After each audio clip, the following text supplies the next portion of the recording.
Think that might be GMT.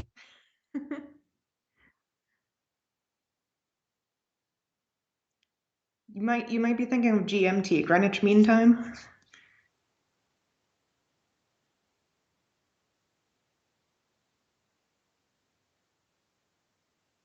Uh,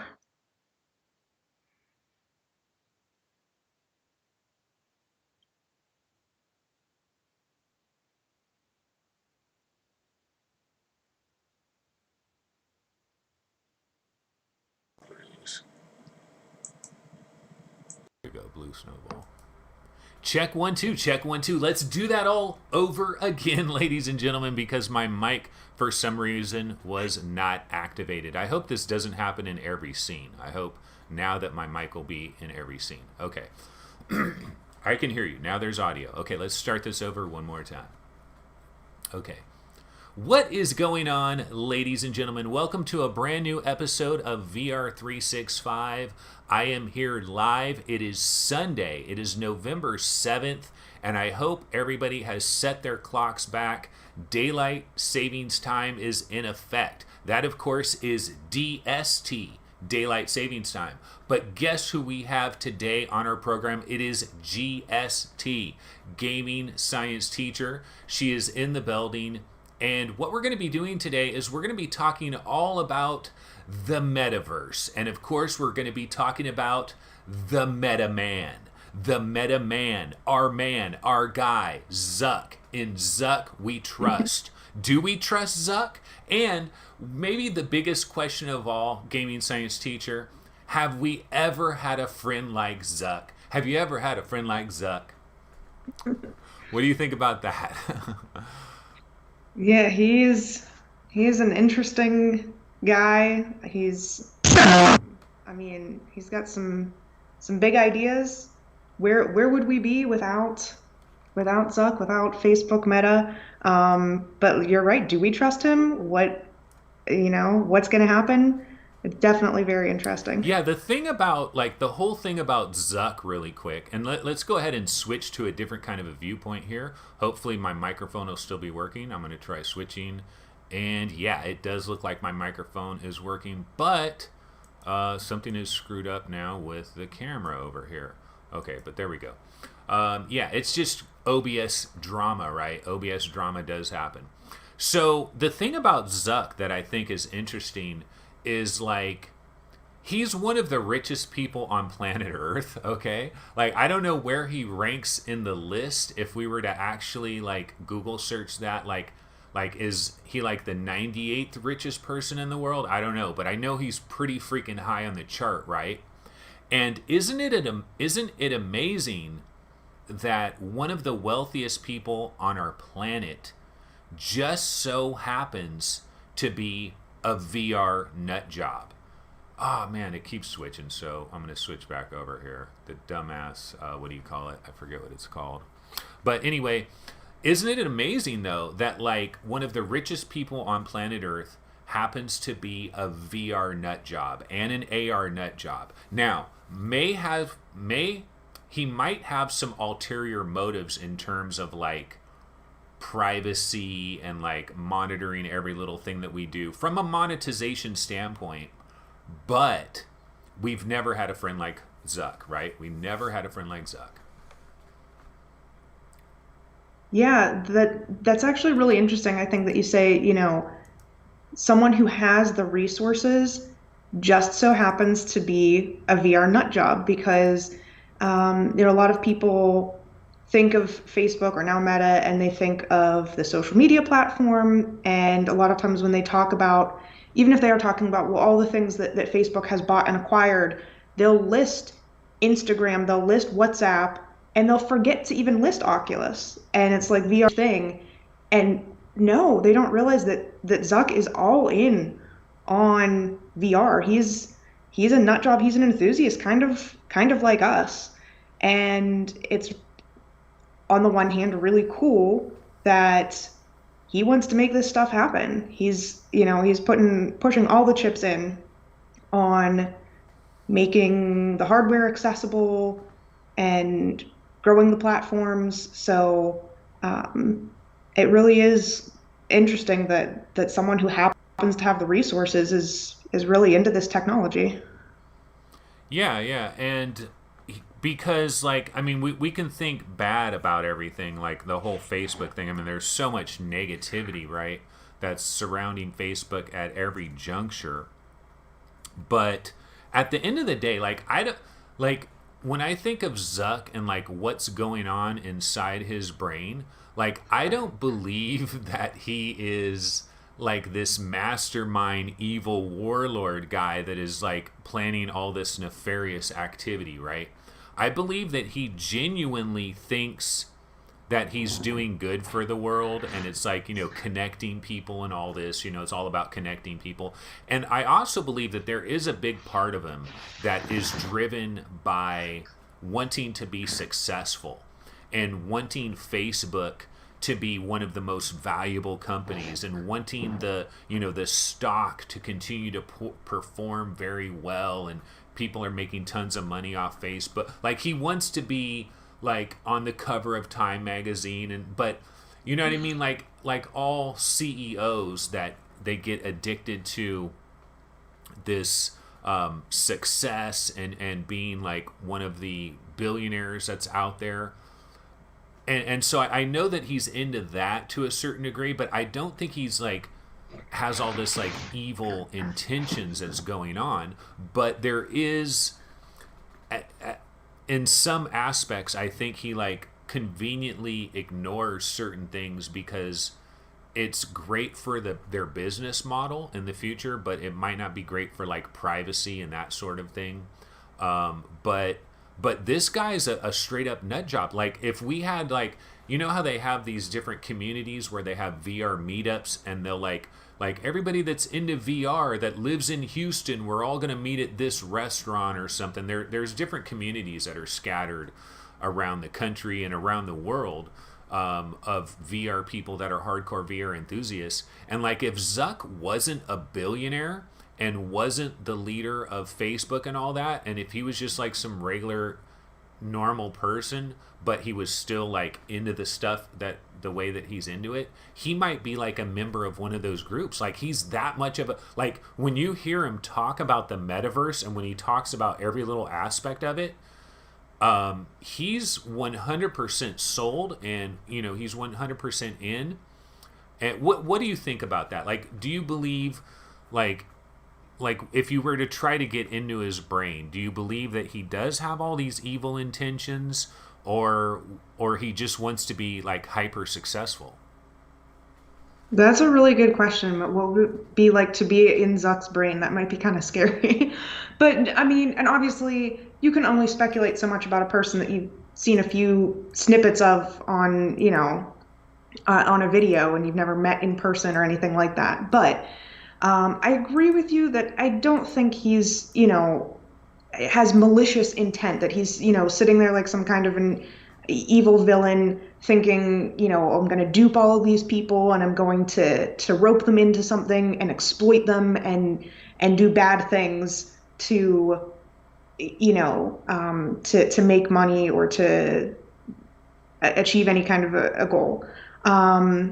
He probably is personally passionate about building out this technology and, like you said, connecting people. But also going back to some things that you said, there may be, an ego involved. He may be chasing the recognition and the fame. And I definitely think there is a problematic culture within Facebook, or now Meta, and it's hard to say where that comes from. If he's the CEO, he's got to at least take some responsibility where things come to light that, hey, this is potentially harmful for people, for the people using your platforms, and you could take steps to fix it, but those steps might hurt your ad revenue. And so he says, no, let's just keep doing it. I don't care if it's harming some people,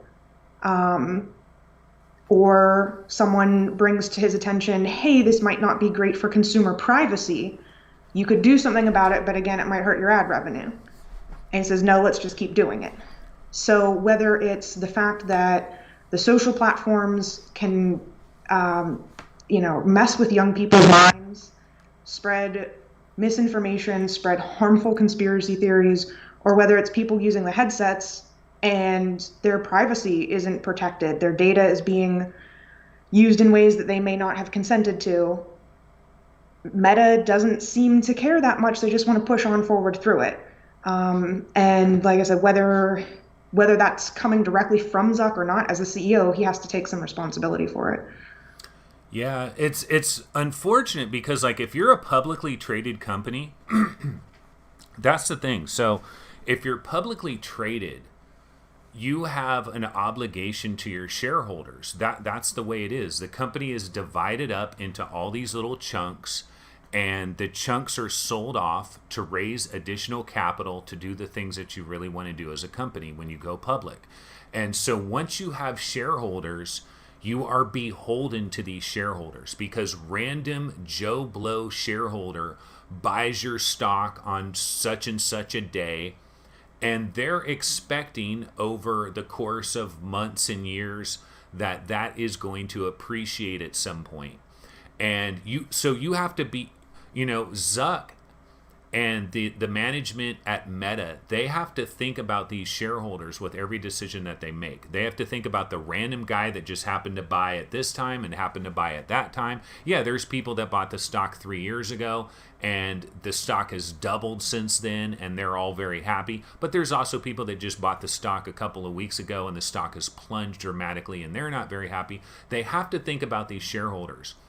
The other problem too, and Apple has really had to deal with this problem more recently, is when you are successful as a company and you keep having these amazing earnings and you're generating all this money and everything, all that does is just raise the bar for the next time. Now you have to be even more successful. So like as you become more and more successful, it just raises the bar that much further. And what happens is it causes all of these companies to look for every possible way that they can possibly monetize this and monetize that, save money here, cut this program to save money so that they can improve their bottom line. And so that's always their focus. And that doesn't always necessarily go together with like privacy and all these other things that we have to think about, because like they're like, I honestly don't think these are like just ridiculously evil people that are just planning the destruction of the social fabric as we know it. I believe that they want their stock to continue to accelerate. They want their company to continue to get more and more valuable. They want to be successful. But we can get off all that and let's just go back to this metaverse thing again real quick, because like I think one of the most fascinating things about what we have going on right now is that because Zuck just happens to be the CEO of Facebook, and because he happens to be a VR nut job, and because he happened to have bought Oculus when he bought Oculus, he's all in on this, and now he's convinced this entire company that is worth almost $1 trillion. They were worth a little bit more than $1 trillion, and since the Facebook whistleblower, they slipped a little bit under $1 trillion, but they're very close to $1 trillion. And he convinced this entire company, like think of all the people that are on the board and all these other people. I can't imagine that every person in the upper echelons of Meta, Facebook previously, were completely on board with this whole program, because think of somebody like Strauss Zelnick, right? Strauss Zelnick, the CEO of Take-Two Interactive, he's had a lot of negative things to say over the years about VR. He's recently changed his tune. What a huge surprise, right? Because they entered into a deal with Oculus, so shocker of shockers, he's changed his tune about being negative on VR. But I got to imagine there's got to be a couple of people on Facebook's board of directors that is not they're they're not in this deal with Zuck. Like, they don't necessarily agree that this metaverse thing is really going to happen, and it's going to happen in the way that Zuck thinks it's going to happen, and it's going to happen on the timeline that Zuck thinks it's going to happen. But that doesn't matter because Zuck is the CEO and he's made all this happen. My number one question for you, GST, is this whole metaverse thing, are we like 10 years too early? Like, what's going on here? Oh, wait, I can't hear you. Let's see here. Sorry, that was on Oh, my okay. end. I Okay. muted No myself. problem. There we go. That's a great question. Are we too early for it? Um, that's a possibility. I mean, we all saw what happened with Google Glass. They wanted to have a really interesting AR device, and it was way too early. The world was not ready for Google Glass, and it kind of blew up in their face. Um, yeah, if the world isn't ready for this, and maybe Meta and Zuckerberg and everyone involved, maybe they kind of sense that the world isn't quite ready, because a lot of what happened at Connect was almost um, and like a public service announcement, an educational video trying to explain to the average person, what is the metaverse, what is this technology, what are you going to be able to do with it. So it's definitely an interesting question. But another factor is, could Meta accelerate the pace, the point at which the world is ready for something like the metaverse? Maybe they could affect the readiness of the world for this stuff. Um,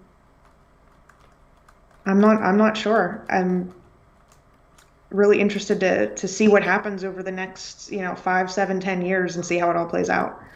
Yeah, well, speaking of that, let's see here. I'm gonna try switching. Oh no, this is not the right one. Damn it, this one.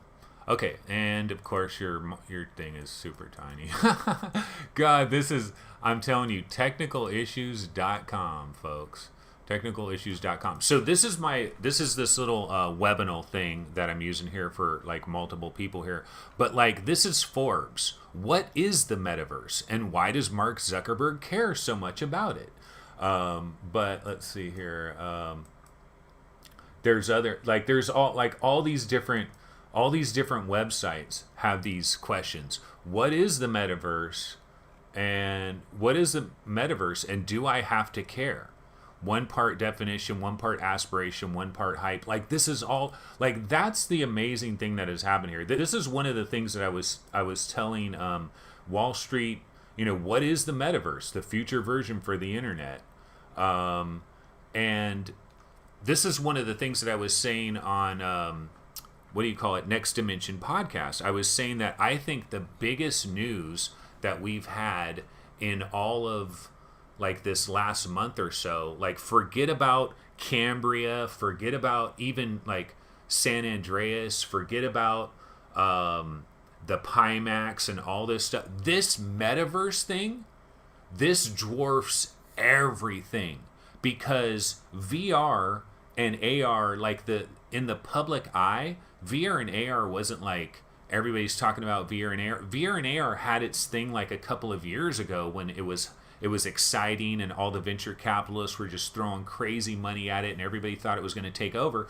And VR and AR was really hot for a quick minute there. Then people got it, and they were kind of like, this isn't quite the VR thing we thought it was, and AR still isn't here. And then it kind of like fizzled out a little bit. You just basically had the VR bubble people like us that were still as passionate as always, but it never broke wide. It never broke into the mainstream.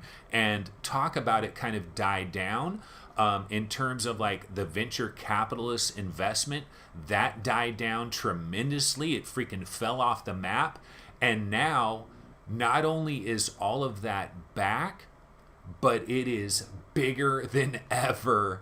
And it is just crazy what, like, every story. I was watching my regular local news, okay, to get, like, if it's going to rain today or something. And I don't even like use it for that very much. I mean, obviously you can hop on your phone and see if it's going to rain today, but just, sometimes you're like eating something or something, you turn on the the old regular TV that, gets signals out of the airwaves and does live broadcasting, right? And I just had my regular TV on, and they're like, what is the metaverse? Well, Facebook has changed their name to Meta. Now, what is going on? Like, they had a story on it. They had a feature on it. And so think of all the channels, think of worldwide, all the different people that had to cover this. And I also was explaining as well when I was on Next Dimension Podcast that I'm really into the stock market. I recently sold my house, well, my portion of my house. And instead of taking that money and putting it into another house, because the housing market I feel is like a bubble that's about to explode, I decided to take all that money and put it into a different bubble, the stock bubble that's about to explode as well. But I've been really involved in stocks. And when this metaverse, like when Facebook changed their name to Meta, and when this whole metaverse thing happened, the entire stock market world was like, oh, what is this metaverse? What is this metaverse thing? And do I need to care about it? Do we need to pour our money into Facebook? Do we need to pull our money out of Facebook? Do we pour our money into all these other related VR possible investments, or AR or metaverse type stuff, Roblox, all these, Epic Games, Tencent? I mean, it depends on who you want to try to invest in the metaverse. But let me tell you, there are people that are straight up investing in the metaverse. And I mean, they're involved in this. For example, let me see. I don't know if you guys have ever seen like one of these other YouTubers that does. One second here. He does YouTube shows. It's Meet Kevin. Just invested 2 million metaverse. But there's this guy, Meet Kevin. This guy right here. I don't know if you guys have seen this. Hold on a sec. This guy right here, Meet Kevin. I just invested $2 million into the metaverse. This guy ran for governor of California, by the way, as well. And he dyed his hair green. But this guy invested $2 million in the metaverse. Like, this is just an example. Like, but these things are all over the place. Look at Facebook wants to rule the metaverse. What's the metaverse? What happens if Zuckerberg is right about the metaverse? An 8-year-old explains the metaverse. What exactly is the metaverse? Like, this is all over the place, and I think it is tremendously exciting for all of us that are in this field, because, God damn it, it's called the rising tides lifts all boats. We've all been lifted. What do you think about how this is broken into the mainstream, and have you seen it in weird places? People talking about the metaverse where you're like, wow, I can't believe that. Yeah, it's exciting, I think, that normal average people are hearing about VR and immersive technology. I was just talking to my aunt like a week ago, and I didn't even bring it up. She was the one who brought it up, that, oh, and like Facebook are changing their name to Meta, and this Zuck guy, he wants to create this metaverse. And I was like, you heard about that? It's outside of our niche now, at least knowledge of it.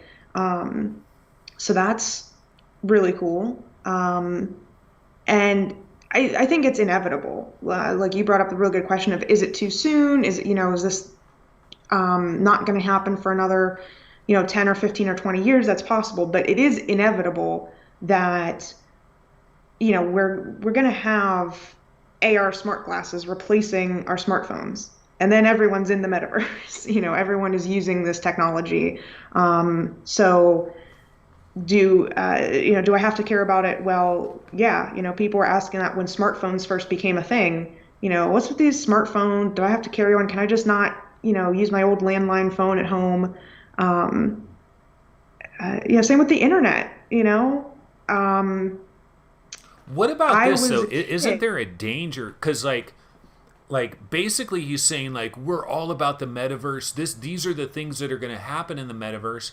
But part of it is like we're ready right now. Like go buy a Quest 2 right now and you can get the beginnings of this. But what about poisoning the well? Like we've talked about this in VR a lot, right? Where you give someone a demo of VR. Like we've all had people that have done this, where we give somebody a demo of VR and like 45 minutes later the person completely forgot that they tried VR today for the first time ever in their entire lives, and we want to just strangle them because we don't understand like didn't this blow you away like it blew me away? Like the first time I tried, like the first time you're in first contact and you're, putting those things into the different, you're playing with the robot and all these monitors and everything. And it's like, mind is completely blown. But you give that demo to somebody else and some other people are blown away as well, like we expect. But there's other people that are like, it's okay. Yeah, it's okay. And then 45 minutes later, they're talking about the Raiders or the 49ers game or something, and they completely forget about VR altogether. And so the argument could be, we're not at a baseline yet. We don't have the proper hardware yet, but you're going to have all these people running out to buy Quest 2s to see what the metaverse is all about, and we don't have these avatars. We're like this little video where this lady's walking around in the Coliseum. We're not there yet. We have a world of weeble wobbles that I talk about in all these different social things that we have in VR right now, where like these Facebook avatars, like these some of these videos that we have for the metaverse, it shows people playing basketball with basically ghosts that are running around playing basketball as well, and it's just man, it's really kind of crazy just how much like the way they're advertising these things, all these little metaverse advertisements.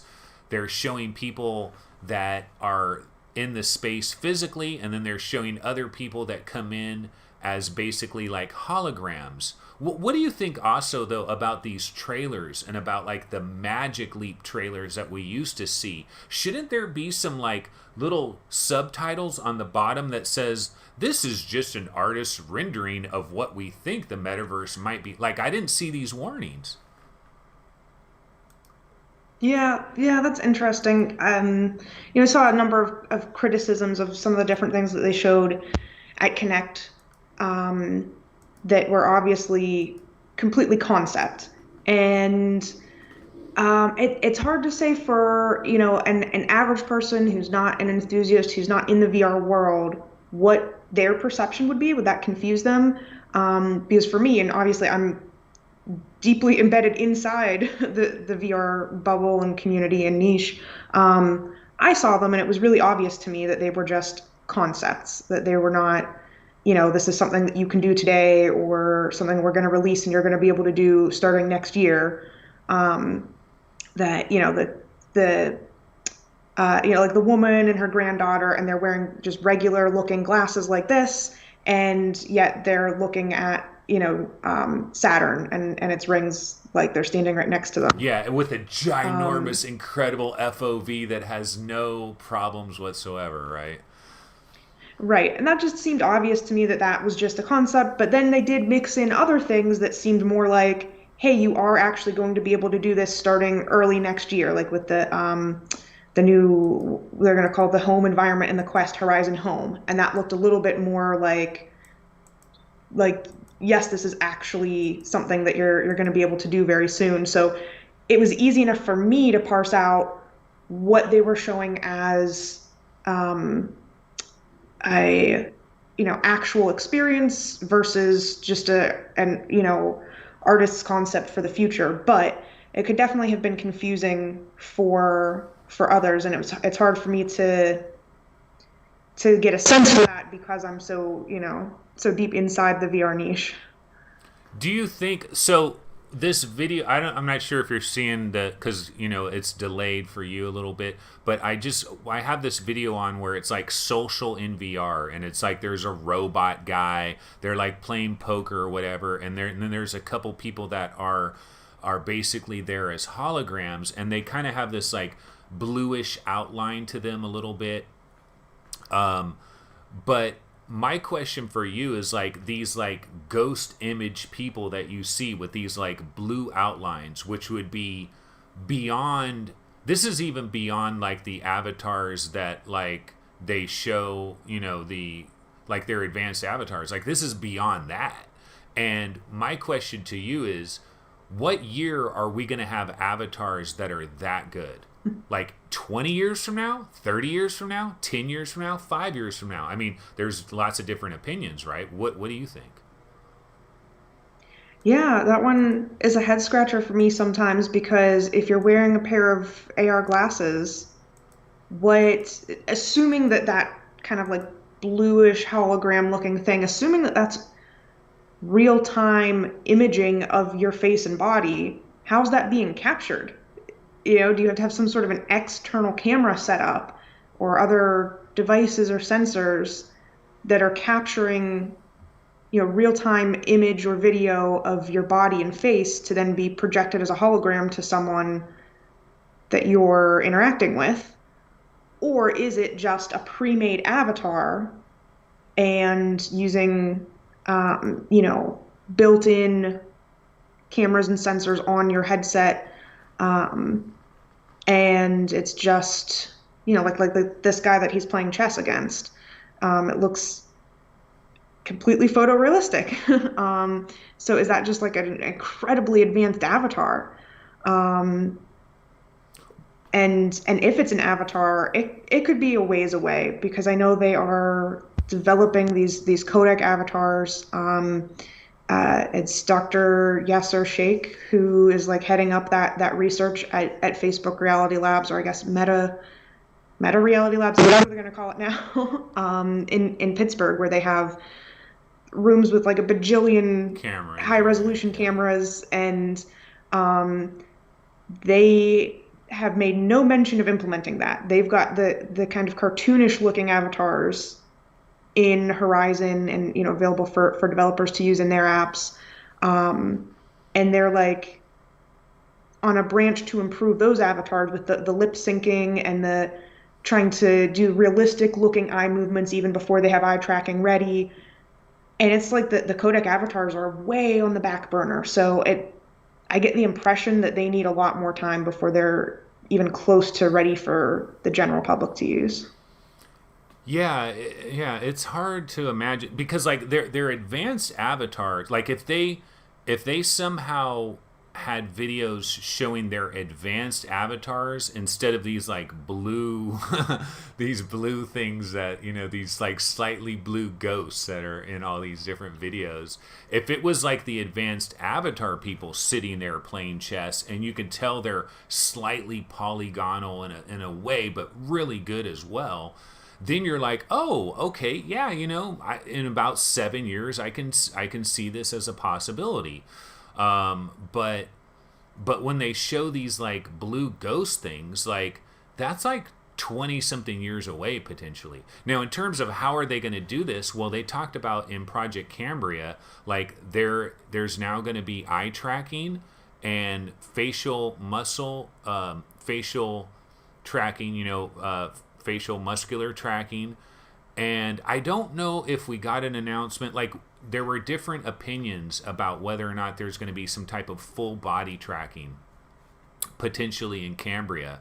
And as we saw with Pimax, they are adding full body tracking. And one of the ways they can do that is like one of the things that I've talked about a lot of times when it comes to full body tracking is I have this idea where, so you have this VR headset that's on your head, right? And it's sticking out, a certain number of inches from your face. And so at the very edge, you could have like these wide angle cameras that are going downward, and it might not get like a perfect breakdown of like your body, but it could hopefully see your feet and see like your knees and basically be able to use some inverse kinematics. This is where the power of Facebook with their billions upon billions of dollars, this is where this pays off in a certain way, because they do have they're very advanced with machine learning, with neural networks. And that's one of the things that they've been using with that Facebook Reality Labs, is to basically like train these algorithms to understand your facial features and stuff, where it won't necessarily need 10 billion cameras that's filming you at all times. But I was thinking that they could have these downward facing cameras that would basically in real time recreate your skeleton. Also, they would basically green screen you out of your environment. In terms of the kind of green screening technology that we have, like I can green screen myself right now, right, and change my background. We have some basic technology that does that. It basically kind of figures out where you are in the scene and it blurs the back. Well, that's gonna come to our full body tracking capabilities as well, so that not only are you putting the physical person in VR, but whatever they happen to be wearing at that particular time, whatever tattoos, whatever a ring on a certain finger, or whatever, it would all come through. And I think that adds extra immersion as well. Do you believe though that doing that with some sort of down-facing cameras is going to be hyper difficult, and even more difficult if you don't have a ginormous Pimax thing that's sticking out 7 inches to be able to do that? Because these are these slim line headsets. So how do they get down there and see your body? Yeah, that would be incredibly difficult to do. And like you said, it's one thing to do in some kind of a VR headset where you have an enclosed goggles and there are some cameras or sensors, inside there tracking, like facial muscle movements and extrapolating that through an algorithm to recreate accurate facial expressions on a VR avatar. But you're talking about small, lightweight AR glasses. It's going to be really difficult even just to get facial tracking in that, let alone full body tracking. I don't even know if they have a concept for how they're going to do that. They might be at the point where they're, still throwing spaghetti at the wall just to see what sticks, because that would be really tough. And then even if they had sufficient cameras that are pointing downwards so they can get your torso, your arms and hands, and maybe even your legs and lower body too. And they could use that at least for recreating the general position of your body and limbs. Then to take that a step farther, like you were talking about, and be able to bring the live photorealistic texture from real life. Like you're wearing a blue shirt that day, so the cameras pick that up, and you're wearing a blue shirt as the avatar in the virtual world too. How are they always going to have enough of a view to see and recreate like a third person perspective? Maybe for yourself, if you're in a single player experience and you just want it to feel so realistic that I know I put on a blue shirt this morning and hey, I'm wearing that same blue shirt in my game when I look down at myself, because when you look down at yourself, the cameras can also be looking down. But to be in a multiplayer experience, the other person has to be looking at you from an angle that the cameras can't capture. So that kind of stuff seems like decades away. What do you think about the possibility? I know this sounds pretty outlandish, but you look at a company like Apple, okay? And see, that's the other thing too. We have to remember here, this is not Meta's world. Like, they don't own the world, So Meta is trying to be this metaverse play, but they're not the only ones. Like, these other companies are not just going to say, yeah, Meta, you can completely have the metaverse. You own the metaverse. Congratulations. They're not going to do that, right? Apple. And it's actually, that's another point that we forgot to make about this whole metaverse. What is the metaverse?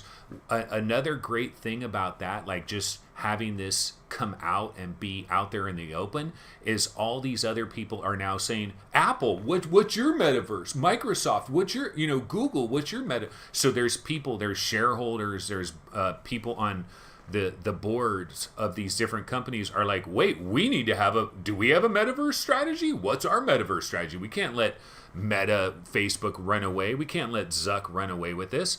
We got to have our strategy. So Facebook, Apple, these other companies are going to get in there as well.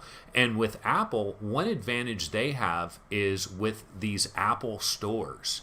And this is where I have this, I've had this idea before, and like in some ways it's kind of really dumb, but in other ways it might be slightly brilliant. But is this idea of there being some type of like machine that it's like, oh yeah, the Apple store in San Francisco has the ID me machine or whatever, you know what I mean? And you step inside it and it does have a billion effing cameras. Like it's like an $80,000 machine, right? And so you just have to do it one time. You go in there one time, you have to strip down completely naked. It's kind of hard to do that, but no. But you go in there one time, right? And it scans you perfectly. It knows all your dimensions. Like it's using like lasers and shit. Like it's like even like photorealistic, getting the pores of your skin and everything, that maybe they can recommend that you go in there with like a tank top and like some short shorts so that it can really analyze everything. But then it creates this basically it creates a 3D model of you that is pinpoint accurate, absolute perfect accurate for your height, accurate for like width of everything, is just flawlessly dialed in, right? And then that information is in their operating system, and then when you're in VR, AR, or whatever, all they have to do is know, okay, the glasses are sitting on the nose of this 3D model. The controllers are in the hand of this 3D model. We have the perfect 3D model. Like it's already been freaking scanned. Now we just have to have the inverse kinematics. Or is that crazy? Like, is that just dumb as hell? It's a little bit crazy.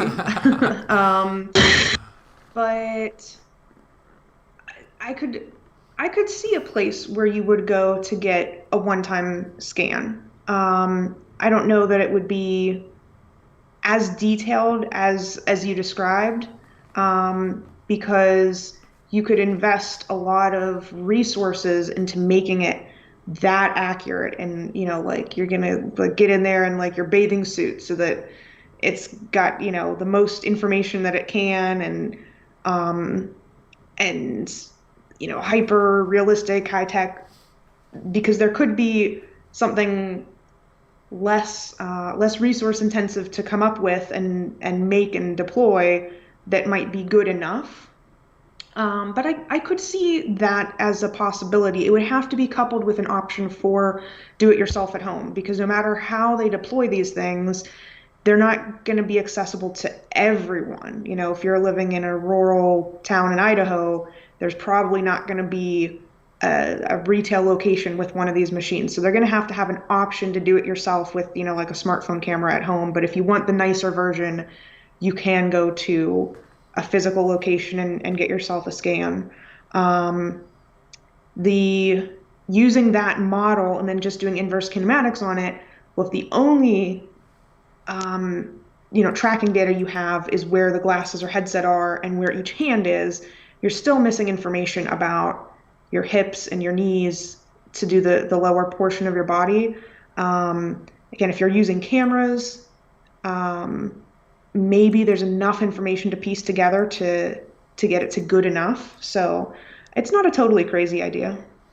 Yeah. What about, well, another little side note to it is like in this far-flung future where everybody has these Ray-Bans, right, that are AR Ray-Bans, maybe everybody's other glasses are doing the, for the other person, you know what I mean? Like people walking around is like, they all communicate with each other, and then they're sending the information back, which is it's complicated.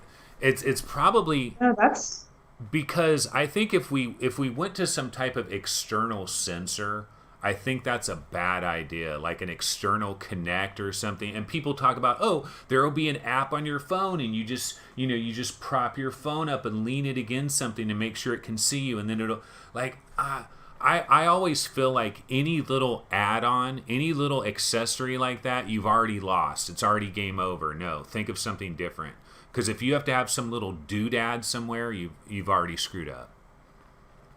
no, I totally agree with you. Having external stuff is um, a, a game killer. It adds too much friction. But that idea that you just mentioned about um, the other person's glasses doing the tracking for you, if they get to the point where these things are ubiquitous enough, that's a really interesting idea. Because I mean, they want to put these things on people's faces, and the first wave of people, the early adopters, they want for them to map the world. They want to do this, highly detailed, um, cataloging of the whole physical world. And so all the early adopters walking around wearing these things are going to be doing that for them.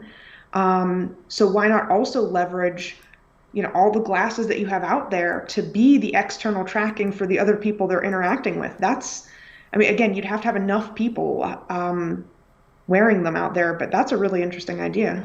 What do you think about one thing that Zuck mentioned? First of all, he mentioned that these glasses are several years away. Like he said that, which I don't know the exact quote, but it was something like several or a couple of years. But the way he said it made it sound like, okay, they're definitely not coming in 2022. They're definitely not coming in 2023. So this is like 2024 at the earliest, and maybe we're looking at 2025. And then another thing that he mentioned is that the thickness is going to be 5 millimeters. So like the frames that are on this guy's face right here, or this lady right there, that doesn't look 5 millimeters to me. Like 5 millimeters, if you've ever seen some of these like super thick frames, like remember on the was it the Intel Vaunt glasses that they had for a little while? But it's like, oh, that really does look like a pair of Ray-Bans, but it looks like a super jumbo thick, and so, but Zuck was explaining, that they have to have cameras in there, they have to have little microphones, they have to have freaking little speakers, like all the like he broke it down really well. It's an incredible problem of miniaturization that all these different companies are going to have to figure this out. What do you think about that? Because if we can't get the glasses that they're showing in these videos, the glasses that this guy is wearing, and then also this lady, and they meet up online together, like this is a great little sequence that they show right here, because the glasses are just sitting on the table there. They look very normal. He puts it on, and he's entered the new digital world. And if it really works like that, that looks like normal glasses. So anybody can just put on glasses. This idea of wearing this all day. Like, also, what do you think? Because this is their video for like working at home.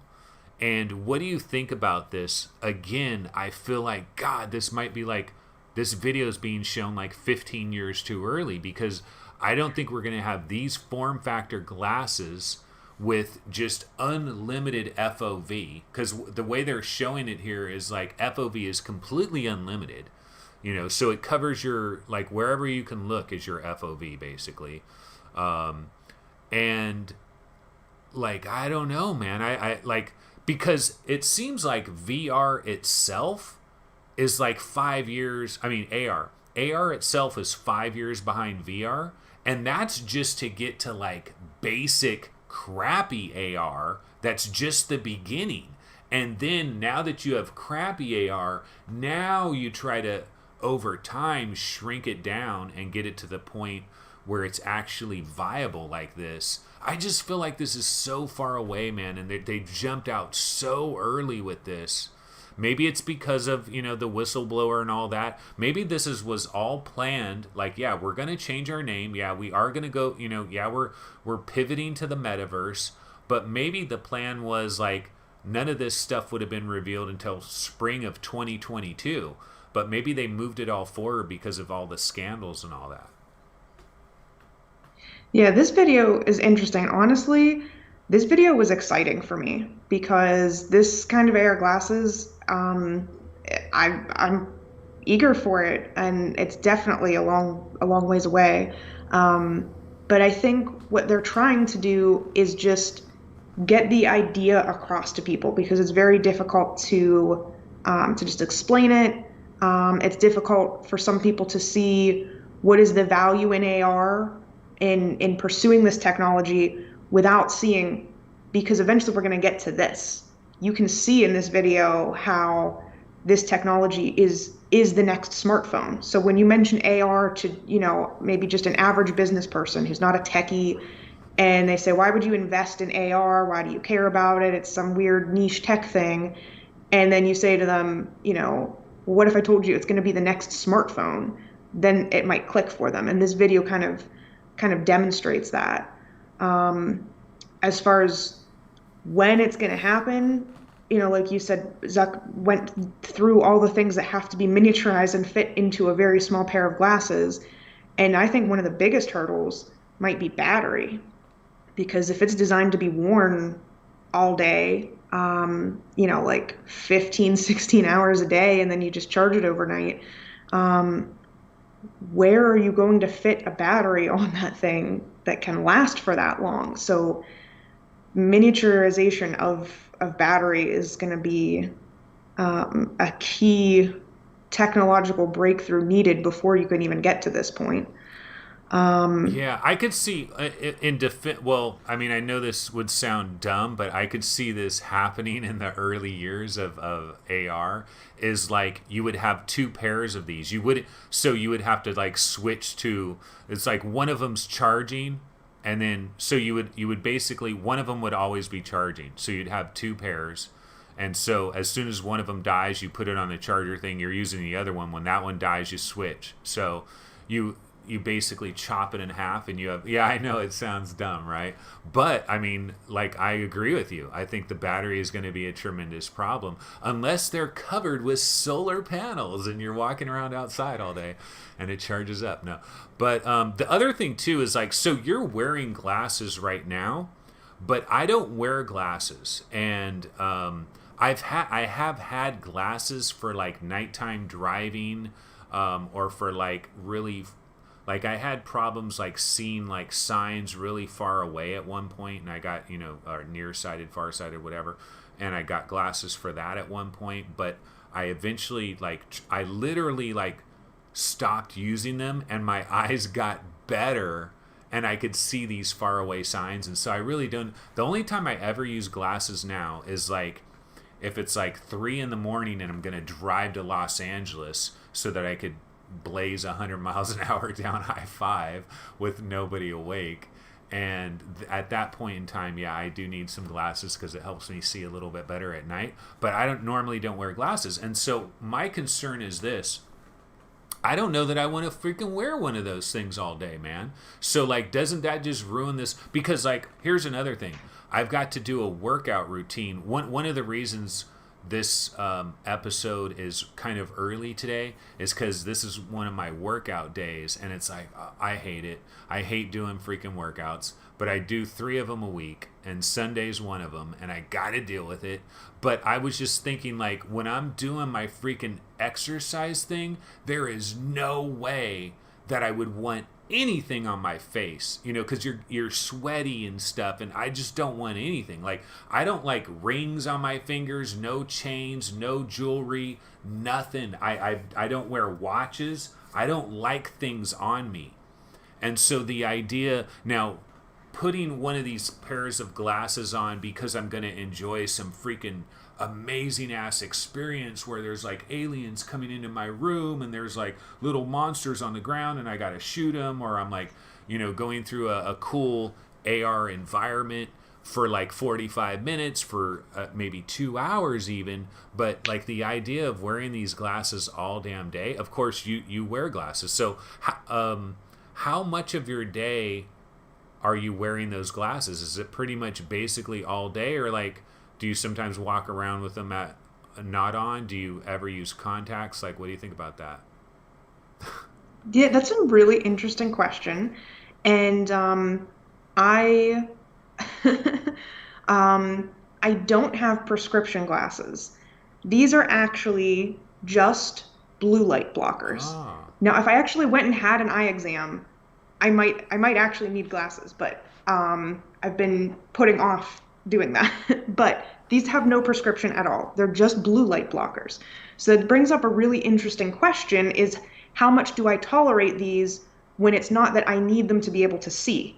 It's an extra that supposedly hopefully they're protecting my eyesight a little bit, or preventing me from getting too much blue light that interrupts my like circadian rhythm or whatever. So to be honest, I usually wear these. I would say I put them on every day when I leave. outside? And Like I also, outside? Oh, yeah. really? Because I thought that was Um, mainly for like screens. well, yeah, I mean, just like when I get up for the day and leave my apartment, I usually put them on. I kind of just like them just like as an accessory, like the way they look. But the thing is that sometimes I will get a little bit annoyed at just the feeling of them on my face or the weight of them on my nose a little bit, and I'll put them up on my head, or they get smudged. Um, if they're smudged a little bit, and so now um, it's not as easy to see, and instead of like cleaning them, I'll put them up on my head. So a lot of times they end up on the top of my head because it was just slightly annoying that there was smudges on them or just the weight of them on the bridge of my nose. And then they end up on my head, and then it's what's the point because now they're not blocking any blue light anymore. So it's interesting to think about how much friction you will tolerate for what benefit. Um, and like you said, particularly when you're working out, is that something that you're going to want to have on your wrist? How much benefit do you get during your workout from whatever feedback you're seeing? If you're able to see your heart rate in real time without having to look down at your wrist, um, and you don't have to wear something on your wrist. You're choosing to swap the wrist for the face or whatever. Do you get a benefit from seeing a hologram like overlay of where to put your hands to do that particular exercise? And does it benefit you enough that you're willing to tolerate the, slight discomfort of having something extra on your face?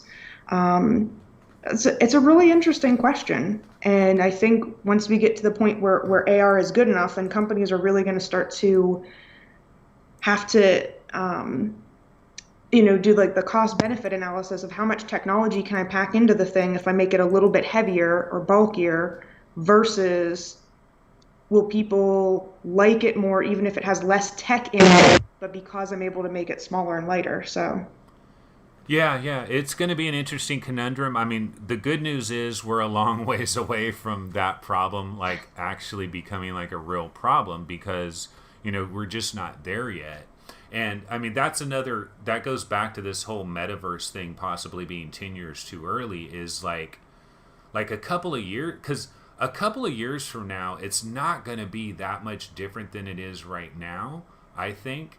And I can see a lot of people thinking, 2 years ago we heard all this metaverse crap. Where is it? Where is it, man? I'm not seeing, like I'm not seeing no AR glasses anywhere. I don't see people in Central Park playing ping pong with somebody in, Uzbekistan or something like that at the same time. And, you know, um, so I don't know how that's going to work. But anyway, we can go ahead and talk about something else. Is there any other little subtopics within the whole metaverse thing that you think we should touch on in terms of like just what Facebook's talked about? yeah, the one that I've been thinking about is the the term metaverse and how everyone is throwing this word around and what it means and what Facebook is trying to force it to mean. And um, different people are using the word in different ways. And I've seen some use of this word metaverse to mean, or to at least imply, one big connected virtual world, like the Oasis and Ready Player One, or something similar, or like the internet. Everything all connected, It's just a 3D internet, accessible brah. from point to 3D point. internet, brah. Right. That And really I just is think it. that It's it. is so highly unlikely. I'm not saying it's impossible, but I just really, really, really doubt that that could ever come to fruition because they're going to be separate platforms. They're going to be separate individual virtual worlds, and they're not going to want to just merge into one big world. I mean, Well, right one of them's going now, to become the dominator. Like, look at YouTube, okay? Like, YouTube owns the game, right? So, like, you're just on YouTube. Like, if you want to be relevant as any kind of a video thing, you got to be on YouTube. So, like, there were all these different little things that were happening, but YouTube became the dominator. I feel like what'll happen is all the, like, Apple will do what they do, Microsoft will. You know, the thing, too, Microsoft. I do want to touch on Microsoft before we're done with this because it's like everybody forgets about freaking Microsoft. One little thing I'll say because I'm thinking about it right now in regards to Microsoft. Does anybody remember when Microsoft first started talking about HoloLens at like an E3? I don't know how many years ago was that? I want to look this up. Like, when was HoloLens first freaking brought to the public attention? Let me see if I can find out. When was HoloLens revealed? Because, like, when was that? The initial version of HoloLens unveiled in 2015. No, it had to have been earlier than that. I'm talking about, like, before they maybe even had a name for it. Do you remember if HoloLens was called, like, Project something or something? Project Baraboo. I don't remember. It was like at an It was E3, after it was wasn't it? At E3. established. It would have been after it was established and even out in the wild before I even knew about HoloLens. Okay, well, anyway, let's pretend that the 2015, maybe it was 2015 because it was before, the freaking VR thing like really kicked off, right? So let's say that it was revealed in 2015. I think maybe it was even earlier than that. Maybe somebody in chat can help us out on when HoloLens was shown for the very first time. Like, remember they had like the Minecraft demo and stuff? Although I don't know if the Minecraft demo was the very first time we saw HoloLens. But the point I'm trying to make is we've always talked in the VR gaming world, where's Microsoft? Where's Xbox VR? How is there no VR headset for Microsoft? But what we understand is Microsoft, from the very beginning, they bet it all on AR. From the very beginning, they said FVR, we're putting it all on AR. And they went all in on AR. And so then Facebook bought Oculus and did all the stuff that they did with Oculus. And then a number of years later, boom, the light bulb went off and Facebook knew, oh shit, we've got to have AR glasses too because that's probably really where this is going. And so they've pivoted and now they've got thousands of engineers. But Microsoft was there from the beginning, man. And also, we can go back to Microsoft and the smartphone unraveling that happened. Microsoft completely missed out on this new, on the smartphone train. Like, they were unbelievably late to the party, completely screwed it up. And they've said since that point in time that they will not let that happen again. Why is everybody forgetting about Microsoft? Within our bubble, within our niche, it might be just what you said. People, when they think about Microsoft, they say, "Yeah, where's Microsoft in the VR game? Why is there not a headset for Xbox?" Because in our bubble, a lot of people are concerned about gaming, and they're just not thinking so much about AR. Meanwhile, Microsoft is banging away at HoloLens, trying to work on this gigantic military contract that they have with the HoloLens. And I wouldn't be surprised if quietly in the background, they're working on consumer tech that would be, obviously miniaturized and, more in line with what Facebook showed during Connect about, how the average person might be using an AR head-worn device, in their everyday productivity work. I wouldn't be surprised if Microsoft is working on that quietly in the background.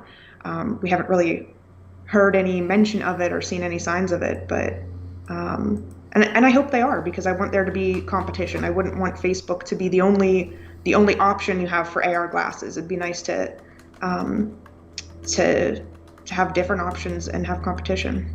Yeah, I know Alex Kipman, like the head guy for their HoloLens project. Alex Kipman, Microsoft, HoloLens consumer version. He said something about a consumer version for, I'm trying to find it right here. Microsoft is working on HoloLens 3 consumer version. Yeah, this was May 14th of 2021. And it says, let me see, we can switch over here. Hold on, what's it? Oh, whoops, not that one, this one.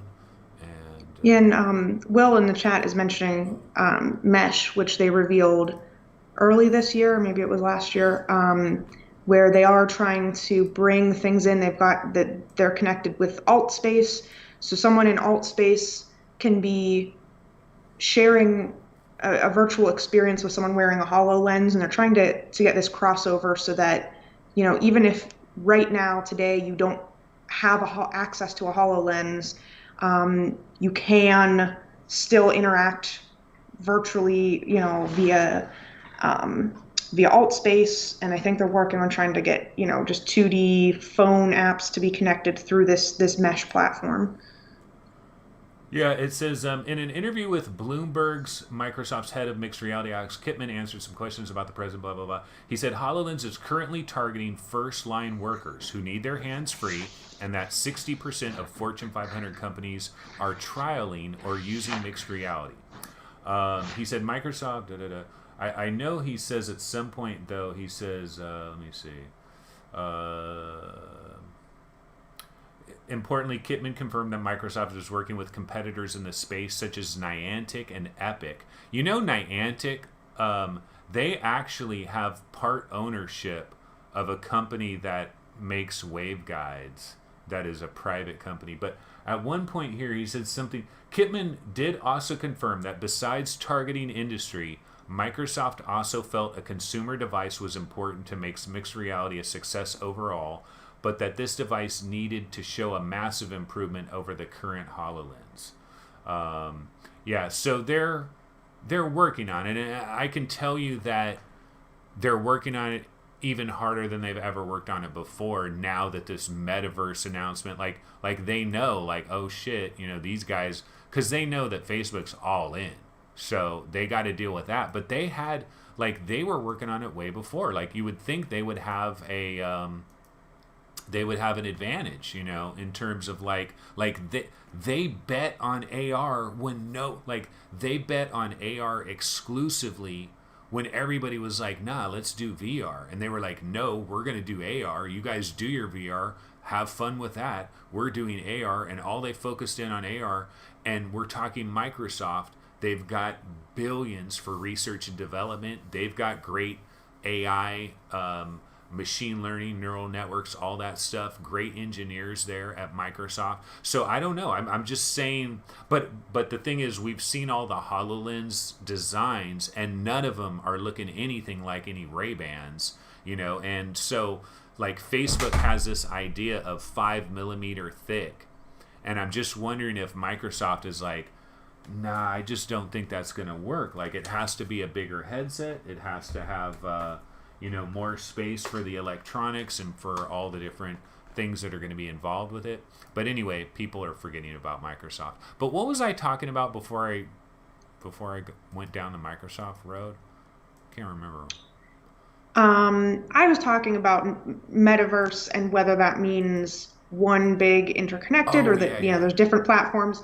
And then you brought up how, well, one will rise to the top and be the most popular. Yeah. So, well, if you want it, like going back to this idea of like what is the metaverse, what I would say, I think the idea of a 3D internet is basically one of the best ways. Like that's at the lowest level. That would be what it is, and like you might say, well, the 3D internet, like that's impossible. No, you could have the 3D internet right now, like this very minute. You could have the 3D internet. It just wouldn't be compelling. You wouldn't want to be in it because what the 3D internet would be is you basically would be like walking down these empty hallways with just web pages in 2D that are just on like on the sides of the walls and stuff. So basically what it would be is it would be a spatial environment where every flat surface could be covered with two-dimensional information from websites. So so you could have all your favorite website like Reddit or whatever, blah blah blah, and you could have them on these now. But would you really want to use that? Like who would want to use that? Um, what do you think about that? Um, I don't know. I mean, you could view any website in a VR headset right now. You can pull up the Oculus browser or it was Firefox Reality browser um, in your headset and view, just any 2D website, in your home environment in your headset. But where does it Or put that if environment? it's Where does it put that? Is it like just kind of like a screen that's in front of you like that, basically? Like it doesn't like put it on a wall that you're in a 3D room and right, like. it's a floating screen in front of Okay. you. But if it is a WebXR enabled site, you can click a little button and then you're in a VR experience. So instead of downloading an app, you can visit any WebXR compatible site, like in Mozilla Hubs. There's like a Beat Saber clone that's like Moonrider or something that's popular. That's a WebXR experience. So you can kind of do that now, but I still think that there's going to always be different platforms. Like right now, I have a Quest. I don't have a PC. I don't have PC VR, so I cannot play Half-Life Alyx. And um, if you are using, a Valve Index, you don't have Horizon Worlds because that's a Facebook exclusive thing. There's always going to be certain things that are exclusive to one platform or another, and they're not all necessarily going to cross over. I mean, even right now, in like making an analogy to a different type of technology, I can't FaceTime with anyone. I have an Android phone, so sometimes someone else has an iPhone and says, "Get on FaceTime with me." I'm like, I can't. I'm on a different platform. So not everything is just one big interconnected internet. Sure, it is, man. Different I know.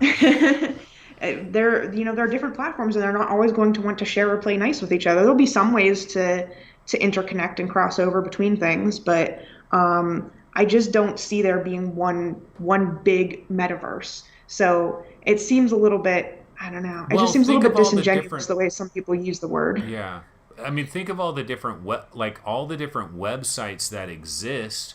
They're all on the same basic backbone that we call the World Wide Web, right?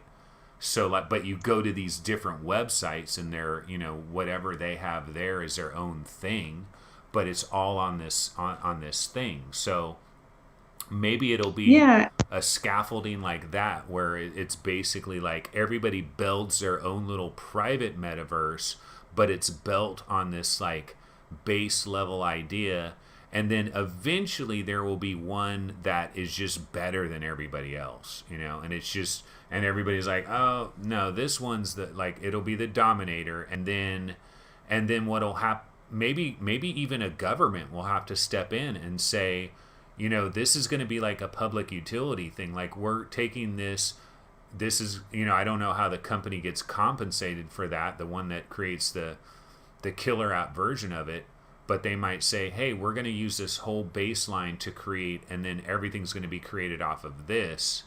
I don't know. Yeah, it's going to be totally weird to see how, but like, that is so far flung into the future. Like, we really don't need to worry about that so much, I think, because we're nowhere near like a viable real metaverse. You might disagree with me, because like, you'll go into alt space and some of these things. Like, I actually think of you when I think of somebody, and I hope I don't have you pigeonholed into the wrong category here, and I apologize if you're not as impressed with these things as I think you are.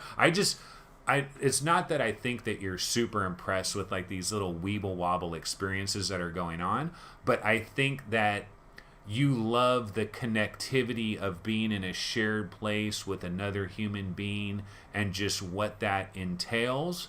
Me personally, I've been in some of these things, and it's like, until they have these like photoreal avatars, like, it just doesn't do anything for me. And then the other thing on the photoreal avatars, real quick, because I already hear people yelling and screaming, I don't want to look like myself in VR. I don't want to look anything like myself. Yeah, okay, you might not want to look like yourself in VR, but if VR is, like, if this whole metaverse thing is ever truly going to blow up to the point of, like, every grandma out there wants to be on it as well, you've got to have these photoreal avatars are the key. Like, I can't even explain to you how much they're the key. These photoreal avatars are the absolute key to this whole experience not freaking crumbling in on itself. If we have these photoreal avatars, this whole thing will work. If we don't, this whole thing effing collapses. And here's why I say that. I've got a good buddy, his name's Tom, doesn't give a rat's ass about VR in any real way. But if these photoreal avatars were real, and I said, dude, put this on, and like, your brother is like standing right there, your uncle's right there, you've got like 5 blue ghosts that are standing all around you, and they look real as hell, and their movements, like the way they're tapping their foot or moving their hand or whatever, like, all of that information is coming through.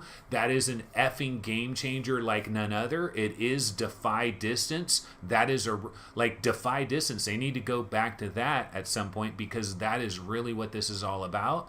And I believe these photoreal avatars are the game changer, but they're so far away. But I kind of lost my train of thought. I don't know. Anyway, go ahead. Yeah, I do value the ability to be in a space with someone else. I think that's one of the coolest things about VR. I mean, I enjoy some single player games and experiences too. I'm not like one is better than the other or anything like that. But I guess I am a person who can just see past the kind of cartoonish avatars, like what we currently have in alt space or what's currently in Horizon. Or the avatars you have in Rec Room. They're not realistic at all, but I still feel like I'm hanging out with a person and spending time with them in a more meaningful way than if I got on the phone with them or got on Zoom with them. Okay, wait. So the Zoom comparison, or Skype or anything like that, right? Mm-hmm. What are you getting though? What are you really getting there that you're, because with Zoom, you're getting photorealism in a 2-dimensional way. Like, you're also getting like, their upper body movements and their hands or whatever, where you're not really, like, in VR you might have like something moving like this a little bit, but you're not getting like, so what are you getting actually? Yeah, I mean, there's a trade-off with, a video call. You have the real-time photo real view of the person's face, all their detailed facial expressions, more intricate hand gestures. And the other thing about Zoom at the moment is, over 99% of people have access to a device where they can get on a Zoom call. Being in VR, like, let's just say it's alt space. You get, and it's hard to describe, like people call it presence, but what does that mean? It's a feeling that I get. Maybe not everyone gets that feeling. Maybe some people are more tuned into it than others. But if I'm hanging out with a person in alt space, or when I'm, hanging out with my cousin in rec room, and we went into rec room and we just played checkers, and we were just catching up with each other, what's going on in each other's lives. Um, but it felt like I was in a room with her, hanging out playing checkers, where it would not have felt like that if we had just had that conversation on the phone to catch up with each other. Um, but of course, you're sacrificing the photorealism. So obviously, if you're able to have the best of both worlds in the future, um, and of course, to be able to do that right now, both people have to have a VR headset, which most people don't. So there's definitely trade-offs. Well, I know John Carmack, one of the, like, in his little talk, he was talking about, like, how voices reach your ear and stuff like that, and that they have a lot of improvement that they can make in that department.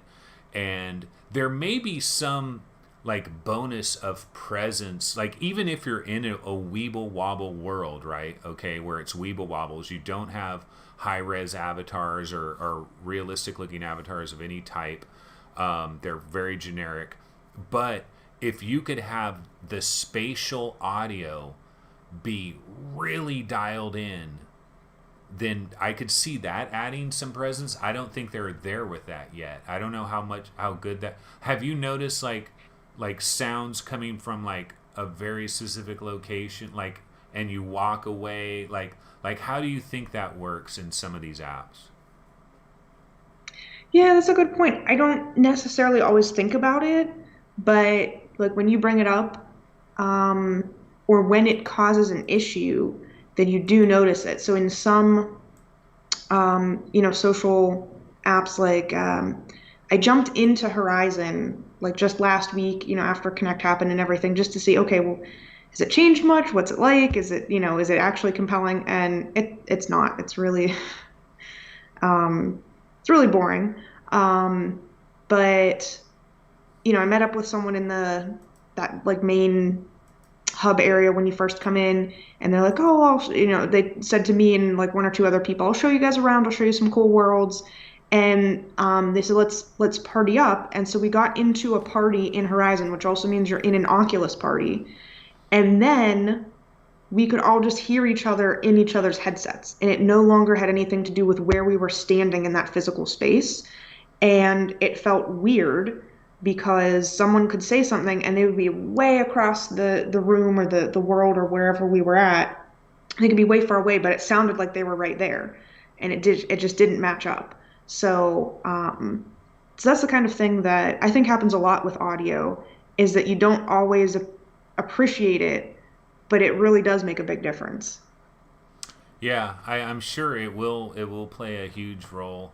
And I hope, like, with Project Cambria, like, because it is going to have the eye tracking and it's going to have, like, some type of facial tracking of some sort, that I mean, we haven't really heard anything definitive about it, but if it could get us to a new level of, of better avatars, not necessarily the advanced Facebook avatars that, they're working on in Pittsburgh, but like, that would probably require an even greater level of technology beyond where we're at this point. But hopefully we'll see something along those lines. But why don't we've been going for a while, and one thing I did want to talk about briefly is just, like, as far as, like, games, because we didn't get much in the announcement of games that happened recently.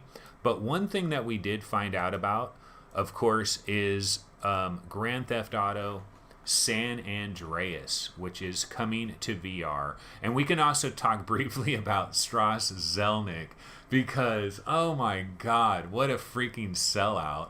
Because this guy was one of the most anti VR people you'll ever freaking know early on. And, like, this guy was a hater. This guy was a straight up VR hater. I remember in 2015 or 2016 and 2017, like he made a lot of statements where it was like, and it was the worst possible thing, you know, because it's like Take Two interact. Wait, it doesn't Take Two own 2K Games, which basically they have BioShock and freaking Grand Theft Auto under their umbrella, or do I have that wrong?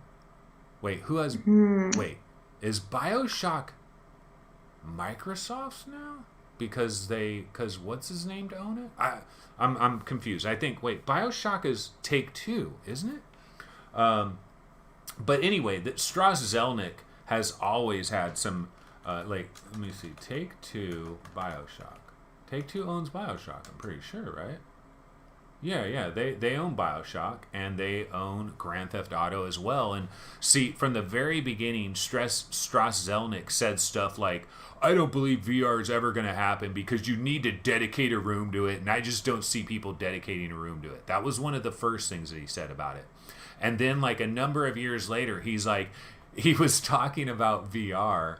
And he basically said, "Yeah, we dodged a bullet. I thought VR was going to be a total dud. We didn't invest no money into it, and I think it was the right decision." And this was after they had done an NBA 2K little VR experience that was awful, and they also did Borderlands VR. But like he totally he like didn't know about it, didn't care about it, and he was like, "As far as I'm concerned, we dodged VR. It's an awful technology. It's a waste of time." Okay, but Zuckerberg is on line one. Zuckerberg is on line one. Strauss pick up the phone, and Zuck's like, "Yeah, do you guys like green stuff? Because you know what? San Andreas 2004, right? It's a 2004 release, so polygonal, from a polygonal standpoint, this makes a lot of sense for the Quest 2. Because you could possibly have a VR version of a 2004 game running on a Quest 2. We've seen that, of course, with Resident Evil 4. We'll also talk about that in a minute. But what do you think about this? Like, in terms of, do you believe... First of all, what do you think about Strauss Zelnick, the CEO of Take-Two? Did you know that he was as anti-VR as I'm explaining? I didn't know. I'd never heard of the guy before you mentioned him just now. So I hadn't heard any of his sentiments until you said them just now. So um, yeah, that's interesting just to get, someone from a particular studio or publisher being so, anti VR, just not buying into it. Yeah, so I'm looking at some quotes. He's like, wasn't very compelled by VR and glad the company didn't waste any money on it. But yeah, he's said a lot of Strauss Zelnick nonetheless would not. Yeah, he isn't bought on VR. But anyway, there's some new quotes. Take Two CEO not convinced VR will be powerful. Like it's anti-social. Like he basically has been way out there. There's no market for VR. He has all kinds of quotes, but it's all changed now because, of course, Facebook gave him a giant wheelbarrow full of money. Okay, so what about this wheelbarrow full of money? Because if we go back to Jason Rubin, right? Jason Rubin was, Zuck talked about like $200 million. They have $200 million this is years ago. They had $200 million to invest in different companies to make tailor-made VR experiences. We know they gave $10 million to Epic Games for Robo Recall. They gave a lot of money to Insomniac Games for the different games Insomniac made. We don't know exactly how much. They gave money to 4A Games for Artica 1. They bought all kinds of exclusivity windows and stuff. But if we go way back to that point in time when they had that $200 million on the screen, or $250 million, or whatever it was, and Jason Rubin was running around with wheelbarrows of money to give to these different developers, why didn't they think of doing this back then? That's my first question. Yeah, I don't know. Maybe they heard those kind of sentiments and just thought that those people could not be won over, and let's start with the low-hanging fruit, and let's just go for people, studios or publishers who are going to more easily buy into VR. The other possibility is that maybe they did do it back then and it's just taken this long. Maybe they've been, banging away at Resident Evil 4 for, all these years, and maybe they weren't even 100% sure if it could be done. Like, this may never even be possible, but we want you to start working on it now. And so they didn't, of course, want to hype it up if it was going to, not pan out. So, I'd be sometimes curious to know just how long have these things been in development and how long have they been being worked on? Yeah, so there's a company in Sydney, Australia. They're called Video Games Deluxe, and they were responsible for taking. Well, they also made, I think, they basically brought LA Noir VR, the VR case files. They did that. Video Games Deluxe. Like you hear the name of that developer, Video Games Deluxe, and it's kind of a generic name, but this is a studio that's in Sydney that they brought over LA Noir, and then we heard that they were working on something. Like this was news that came out like a year ago or something. We heard that they were working on something, but we didn't know what it was. I would have to say this is it. This is what they were working on. So they were basically bringing San Andreas into VR, and Video Games Deluxe will be developing GTA San Andreas VR.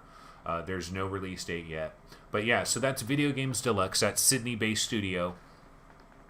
And we know that they've been working on this for a couple of years. We don't know if it like goes back to even before LA Noir. Like maybe they had a side team that was like doing the basics of this as they were also working on LA Noir, the VR case files, or maybe they finished LA Noir, the VR case files, and then immediately started work on this. But the biggest question we get to this game is, if you go back, you look at Fallout 4 VR, you look at Skyrim, and both of these games at one time or another were considered potentially VR's killer app. That these games were going to change the entire landscape for VR in general. All we needed was Fallout 4 VR, and it was going to change everything. All we needed was Skyrim VR, and it was going to change everything. These were the killer apps. But part of the problem was these games came out and people were blown away by them, but at the same time, they were kind of shallow VR experiences, because like you were amazed just to walk the wastelands of Fallout 4 VR and just be able to see that and just be able to be in the Fallout 4 world. That was amazing. Same thing with Skyrim. But after that initial wave of euphoria wore off, and you're just playing the game for real, and it's multiple hours and it's not a brand new thing anymore. Now you're in this room, you want to open this drawer, you want to grab this thing, but it's VR controls, and the VR controls are kind of janktacular.com, because it wasn't designed with VR in mind. They later did it. Is that what we're going to get with this? Is this going to be Jank City? So, it's Jank City VR? Vice City, Jank City? That's a really good question, because with Resident Evil, if you've heard anything about it or watched anyone play, you'll know that while a lot of things were completely redesigned for VR, interactions, your first person point of view, using the weapons, reloading the weapons, like they did a fantastic job with that. They couldn't quite take it 100% all the way with the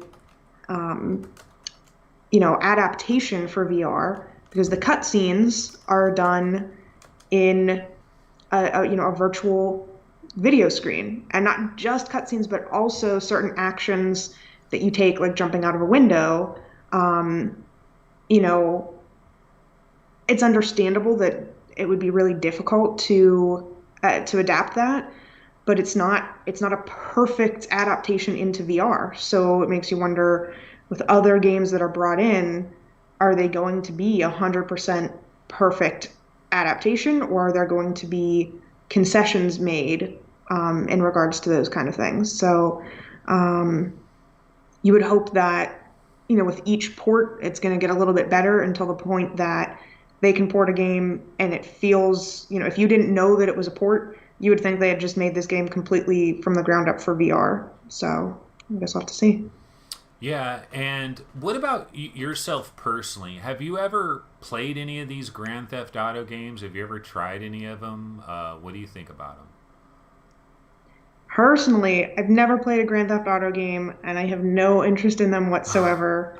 Um, as a teacher, they kind of get on my nerves a little bit when I hear that, one of my colleagues who teaches elementary, they're teaching fourth graders, and their students in fourth grade are playing Grand Theft Auto, and I'm just like, what is wrong with people? And it's not the game's fault. I don't have anything against the games, but I'm not interested in those kind of games. And I guess it just kind of brings to the forefront the issues with parents not being involved enough in what media their kids are consuming and just thinking, oh, video games are made for kids, so they can just play whatever they want, and I don't need to monitor it or watch it. And the industry takes steps to make it easy for parents. We're going to have a rating system. It's very similar to the rating system that's used in movie theaters. It says right there, M, 17 plus. This is made for, people who are 17 years or older. And, when I worked at Best Buy, I would literally tell people, this is made for 17 years and older. Are you sure you want to get this for your kid? And they'd be like, what? Yeah, it's fine. I don't care. So it kind of boggles my mind how, um, there's just some parents that, don't have any, Scruples. they don't monitor any No media scruples. that their very young children consume. But they make those. So But yeah, those that, children grow up fortified. They're harder. That they've been through the grind. They understand it. Yeah. No, I hear you. I hear you on that one. uh, But but as much as I lack interest in playing them myself, I know that they're an incredibly popular series, and I'm happy that this will hopefully be bringing more people into VR, bringing more interest into VR, and helping to solve that problem of content everyone talks about. We need more games, we need better games. So I'm glad to hear it for that reason. okay. But what about this? Like, the idea of visiting a time and a place and being immersed in VR, for example, like some type of virtual tourism. Like, we saw that lady in maybe it was the education metaverse thing where she was like in the Coliseum, right? And it's like you see the Coliseum as it's being built, you get to stand inside it, blah, blah, blah, blah, blah. I don't think you've ever played LA Noir, the VR case files at all. That was on PlayStation VR. I don't believe you played that, but if you have, just walking around like 1940s Los Angeles, like just being a person that is just walking down the street and just seeing cars drive by and just seeing individual civilians that are just walking along the street minding their own business. Have you experienced any of that in VR? And is there any thought that, because San Andreas basically is 1989 Compton recreated. It's basically Boys in the Hood, right?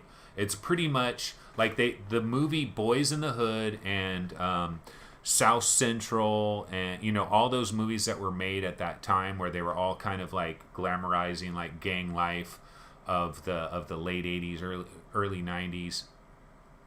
And Rockstar basically made a game that says, "Oh, okay, let's make a game that takes Boys in the Hood and we compete put people in that world."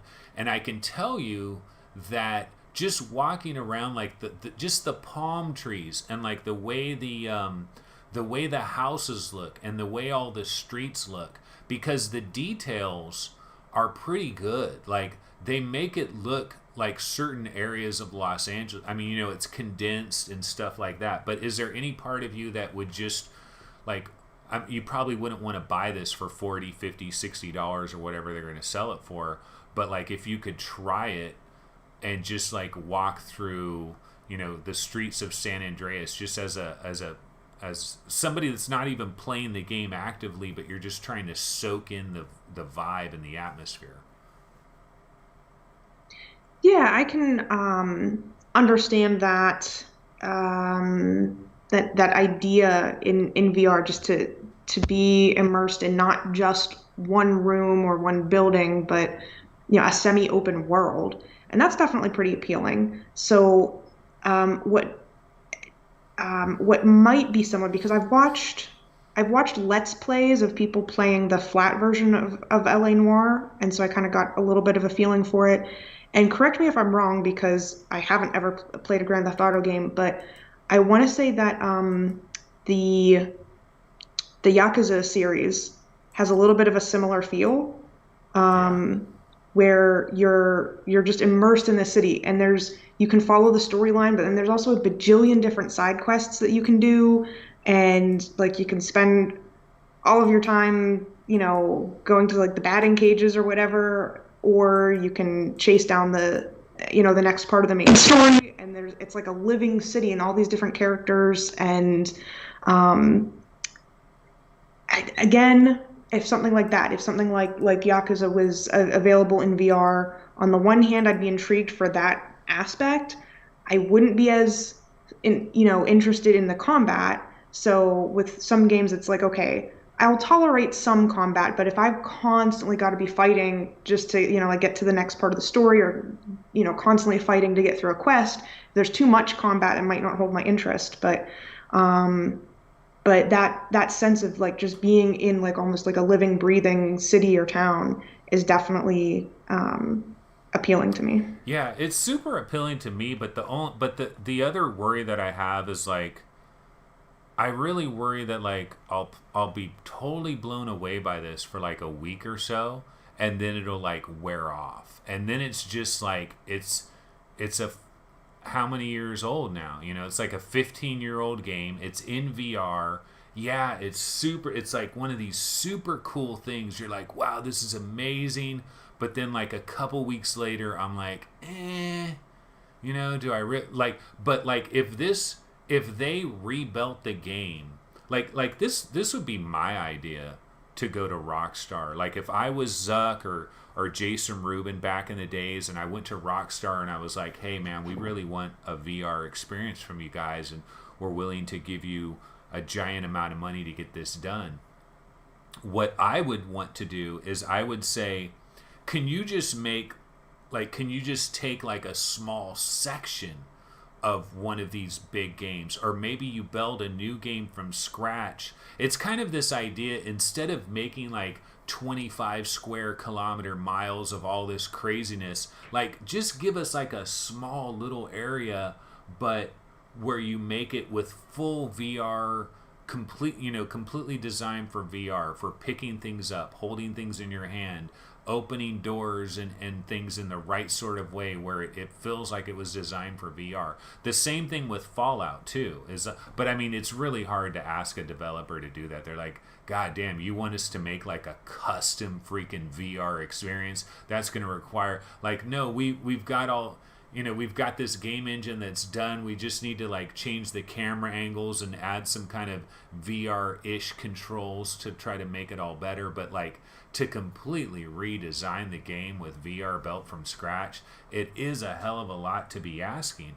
But at some point in time, Meta, they've got the money, right? At some point in time, at some point in time, like Zuck is betting so much on this. At some point in time, don't they really need that though? Like whether it is a Skyrim world, a Fallout world, a BioShock world, a Grand Theft Auto world, but not just not a port, like completely redesigned from the ground up. Yeah, it might cost 200 million effing dollars. You might have to give this company $200 million. You might have to give them 5 years of development time. But it has to happen. I hope they can't just think like, this is going to be enough. Like if you want to take VR to that next level, you do actually need one freaking killer app. I don't think this is going to be the killer app. I think this is going to be really cool, and it's going to help VR in a major effing way, and it will give people that initial burst of like, oh shit, San Andreas, man, this is San Andreas, and it's in VR, and I'm in VR, and so I don't know. What do you think about that? Well, what they might be doing, and I hope that they're doing, is taking a first step in showing, Capcom, Rockstar, hey, just taking a game that's, over 10 years old and porting it into VR. And with the user base that we have today, here's how well your game can do. Like, however many copies of Resident Evil 4 have sold. And then you do well, you help us grow the install base, the number of people who have headsets. And then now that you're convinced, now we ask you to make the next title in your IP for VR. And Yeah. I mean, with Resident Evil, they've already, made their new game. It wasn't exclusively for VR, but they made their newest game in the series when they released Resident Evil 7, playable in VR. So, could the next Grand Theft Auto, GTA 6, could that be maybe not exclusively VR, but playable in VR? Or is what they're working on with Assassin's Creed, is that here's the next Assassin's Creed game and it's exclusively for Quest 2. So taking the intellectual property that people are already familiar with and convincing a developer or a publisher that, not just porting your old games, but making your next title for virtual reality. And then imagine how many copies you're going to sell. Or just buy Take Two. Just buy Take Two. Bioshock VR, you want it? It's coming, baby. Red Dead Redemption, it's coming. Or what if like Meta were to get together like they were to create a team of 200 developers, like a huge freaking team, and then they go to Rockstar and say, hey, when you guys are making Grand Theft Auto 6, we want our 200-man team, we'll pay you all this money, but we get to build the VR version of Grand Theft Auto 6 right alongside you just making the flat version. But our 200-man team is going to be basically doing all the VR interactivity aspect of it, and so you build it along with them. I mean, I know this sounds crazy, but I'm telling you, something crazy like this is going to need to happen to get the killer app game that we really want. Like, one of the things I've talked about a lot is, where's our $50 million Quest game? Like, we need to have a $50 million. Now, $50 million wouldn't buy you BioShock or Red Dead Redemption or anything like that, but I'm saying, like, where Oculus themselves just has, like, Ready at Dawn working 3 years on a freaking unbelievable Quest game. But then the other problem that you get into is, like, every couple of years we're having these new leaps in technology for VR headsets. And so how do you have a developer work for 5 years on something when every 2.5 years there's these changes? Although a lot of the changes, like, are we going to use eye tracking in freaking Grand Theft Auto? Probably not. You know what I mean? So, like, I mean, the headset, yeah, the processor might get better or whatever. So maybe you design the game thinking of the XR4, not the XR2, not the XR3, but you talk to Qualcomm and you say, hey, looking at your roadmap, what do you think the XR4 is going to be capable of? When do you think that's going to come out? We're going to try to time our game to be the first XR4 game. I don't know how they're going to figure all this stuff out, but it's going to be interesting to find out. But check this out, folks. We're running out of time here. We got to wrap this show up. But before we do, I did want to get your thoughts on Resident Evil 4 for the Oculus Quest 2. I was actually surprised that you played this game, because I just assumed, I was like, oh no, she's not going to want to do a horror game. She probably hasn't played this game. But you actually have played this game. So tell us a little bit about, maybe some of your worries going into this, and then, like, did it change your mind? Did it scare the crap out of you? What do you think? That's a good question. I would not be at all surprised for anyone to, to think that I wouldn't have been interested in Resident Evil 4. Because I'm not typically about shooters. I'm not good at shooters. And when combat is the primary, front and center focus of a game, usually not as interested. I like exploration and puzzles and, um, you know, good story driven games and stuff like that. When combat's front and center, especially when it's a shooter, I'm not as interested. Now, horror, I've never really shied away from. I mean, there may be some specific things like you're not going to get me to play like Face Your Fears 2 or something like that. But, like I really enjoyed Dread Halls and I played Affected the Manor. So I'm not Oh, that's necessarily, right. and, I don't necessarily shy away from horror. It depends on what specific things are in the game when it comes to horror. But with Resident Evil 4, there was maybe just a little bit of nostalgia, not because I've like played the whole game myself, but I have memories of being at a friend's house as a child and like kind of like playing together, not through the whole game or anything like that, but it was just something I remembered, hanging out with a friend. And I don't know if we were taking turns or she was probably just mostly playing because I was probably no good at it. But um, I have some memories of it, and it seems like, at least for the moment, the closest to a Half-Life Alyx that we have available on the Quest. That like this is just such a big game that everyone is hyped for, and it's just you just have to try it. Um, so I figured I would give it a try, and did a little bit of a live stream of it on Halloween, um, and it was surprisingly fun. I put it on easy mode because, like I said, I'm not generally no good at shooters, and I ended up being glad I had it on easy mode because it was, getting into. I only played through the first chapter so far, and by the end of that, it was getting difficult.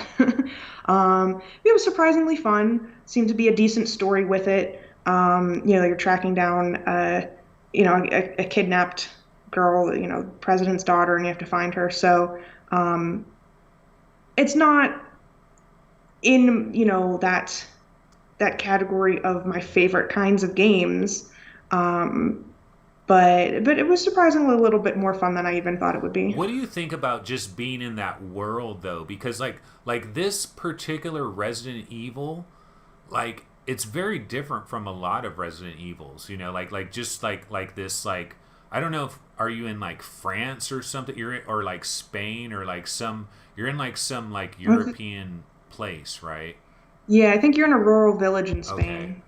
But what did you think about like that actual world and like the fact that it's a 2004 game? Like how do you think they did in terms of like making it run on Quest 2 and like the visuals of it, not the visuals from like a graphics horror standpoint, but just like the vibe of everything. Do you think it kind of came together pretty good or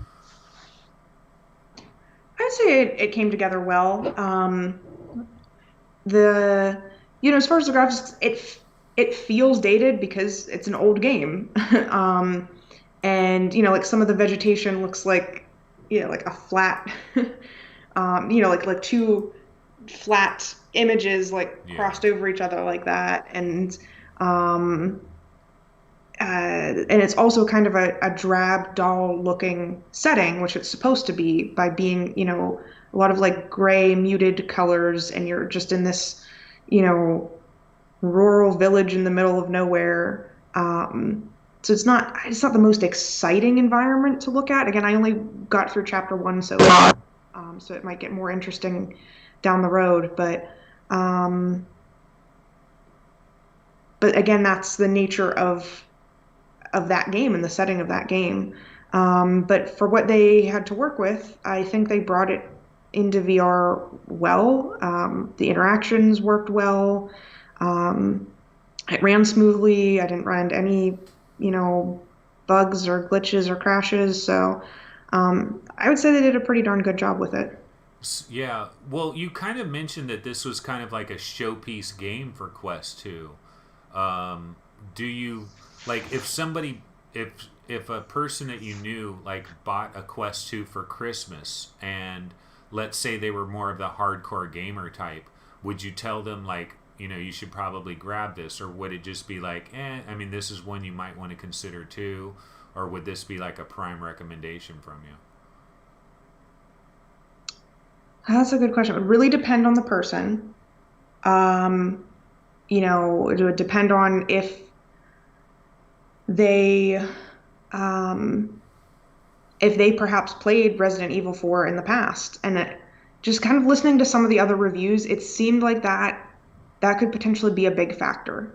Is if you have any kind of nostalgia for the game, it could make a big impact on how much you like it or appreciate it versus someone who never played this game in the past. So it might depend on who the person is. Yeah, yeah. Man, damn, I had a really good question for you, and now it completely escapes me. Um, oh, I know what I was going to say. Okay, so I haven't played this myself personally, and people might say, Anthony, why wouldn't you play this? This is Resident Evil 4. This is like the biggest game this year for the Oculus Quest 2. It's exclusive for the Oculus Quest 2. It's a standout title. And for me, it's like it's just, I mean, I'd love to try it, and I wish there was a demo. And that's really what I want to talk about is like when the Oculus Quest came out on May 21st or whatever it was, when the Oculus Quest first came, I think it was May 21st, 2019 is when the Oculus Quest first came out. And when it first came out, there was a demo for there was a Beat Saber demo, there was a Super Hot demo, there was a what's that one game that's made by Turtle Beach Studios that's like Journey of the Gods. There was a Journey of the Gods demo. There might have been a couple of other demos as well. There was like 7 demos or something like that. And yeah, they're very short. I think there was a Sports Scramble demo. So there's all these little demos. Since that time, have there ever been any other demos besides the App Lab demos? Have there been any other demos to actually come to the official Oculus Quest store like that?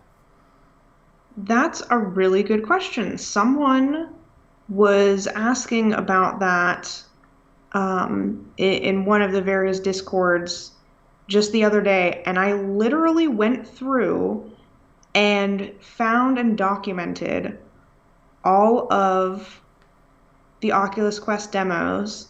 And I'm trying to remember off the top of my head, but I think, oh, okay, I found it.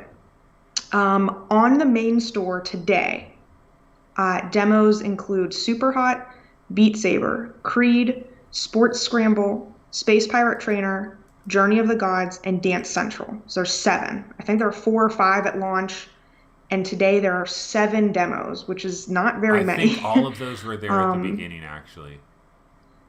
I'm pretty sure Super Hot and Dance Central didn't come until a little bit later. But anyhow, today there are only 7 demos available. Now, there are a handful of demos that are on App Lab, but they're for games on the main store. And that would be Alt Deus Beyond Chronos, Racket NX, Synth Riders, but those are and but those there are those demos, but those are from basically third-party developers that basically said, yeah, we'll put a demo on the App Labs, but it's not, you know what I mean? Like, I'm saying Oculus, right. like, Meta. And Facebook. there's only 4 of them anyway. So yeah, there's only 7 demos on the main store. So it definitely seems like Oculus is taking the approach of, but we're not going to do demos. We'd rather just people buy the game, and if you don't like it, we'll give you a refund. And I know that some people, myself included, kind of feel weird, like, well, I don't want to buy a game just to try it out and see whether I like it and then refund it. You don't quite feel right doing that. So yeah, it would be nice if there were demos. Some people say that it can hurt sales if you have a demo. Other people say it'll boost your sales. It's hard to know. Yeah, Chris Richardson in chat says buy and refund. at VR365. I know you don't like doing it, but what the heck? You might end up keeping it because you like it. Yeah, well, see, for me, what it is like when it comes to these demos, a lot of times what I want the demo for is just to get into that game engine, that actual game engine that is running on that actual platform, just to see, does it feel smooth? Is this game engine performing okay? Does it feel good? Does it have a good flow to it? And I can find that out within like a couple of minutes of just having the actual app running, that actual game engine running. It only takes, like, I'm sure I could play Resident Evil 4 for like 3 minutes in a demo and know, okay, I'm buying this, or nah, I'm gonna pass on this. I would know like real quick. But like I just don't want to go through a process of, like, maybe buying it and refunding it is like very simple, but I don't know, for some reason I thought where were we on some system or something where it almost seemed like every single game was going to have a demo, almost like it was like like it was going to be like a feature, like every game was going to have a little bit of a demo so that you can get a little sample. I don't remember what that was, but I don't know. I wish we had some more demos. Anyways, that's pretty much that. Well, we've been going now for about 2 hours, or maybe a little bit more than 2 hours. So we can pretty much wrap it up at this point. Is there anything else you wanted to talk about really quick in terms of the VR gaming world? No, nothing in particular. Pretty excited that this industry is, making some progress and making some headway. I'm really interested, really excited about some of the stuff that we're doing at school and the opportunities that we're getting to let students learn about, VR game development, and getting a foothold early on and potentially getting some careers in the industry. So it's really cool. Taking up a lot of my time and not being able to spend as much time playing in VR myself, but it's definitely pretty Oh, exciting. one thing we didn't mention at all is like, what about like non-games, like like Glow, and what are some of the, or God, I'm trying to think of, like, some of the non-game experiences that we would get every so often, artistic ones that I can't think of a lot of the names right now. I know, wasn't there one with like Rosario Dawson did like the voice of somebody, and it was like a subway thing. I don't know if you remember that one, but there's been like different like non-game material that's on the Oculus Quest store, like Crow, like these different, like, some of them are free, and some of them cost money. Gloomy Eyes, really good one. I don't know if you tried that one, but is there anything like that you've tried in the past, in the not so like within the last few months or so, anything like that surprised you? I'm trying to think if there's any of those experiences that I've checked out recently. Um, I know I just saw they released a new episode of the Tales from Soda Island, I think it's called. I haven't hopped in to look at it though. Um, I mean, it would have been a while back that I checked out the first portion of, is it Paper Birds? Um, it was okay. I had a lot of trouble following the story. Like they were trying to tell some kind of story, and I couldn't follow it. Like it was almost like too too artistic and too like metaphorical for me to to follow. Um, Yeah, I'm yeah, looking at the I don't think I've done a whole lot of the non-game experiences recently. yeah, I'm looking at the store right now to see if I even see anything that was released recently that would qualify in this category. It's been a while since we've had anything. What about any of these other newer releases? Is there anything else you tried that's relatively recent? Like I tried Vin VR Adventure. I don't know if you've ever played that on Quest. Yeah, I picked it up. I haven't had time to check it out yet. Yeah, I like it a lot. Like, and in fact, I actually need to do a video on that game because I actually got a key from the developer Monologic Games, but I got the key like I requested the key like forever ago, and then it finally came out, and then I got the key, and I was like, oh well, I might as well try it. But I haven't done a video or talked about it, and I feel bad because it's like I did get the key from them. I do kind of owe them at least like some coverage for it. But Vin VR Adventure, like I played this on Viveport when I had Viveport. I let the Viveport subscription run out because it basically was about to expire, and I decided to let it die and then maybe pick it up at some point in the future again. But I love this game, man, on Viveport. I thought it was really well done. I mean, it's not like better than Astrobot. It's not even as good as Astrobot, and it's not as good as Moss really either in certain ways, although they're different kinds of games. But like if you're somebody that played Astrobot and Moss and you really want to have like a platformer in VR, you could do way the hell worse than this game. And I believe that the Quest port is actually pretty solid. It's pretty decent. And I think here's a company that they probably have great sales for this game, I would imagine. I imagine they, although there's only 186 reviews, so that's not that many, and they got like 4.1 something stars or whatever, but like I would think they would have had good sales because like this is such a family, like, families that are buying quests and stuff. Maybe they'll have good sales for Christmas.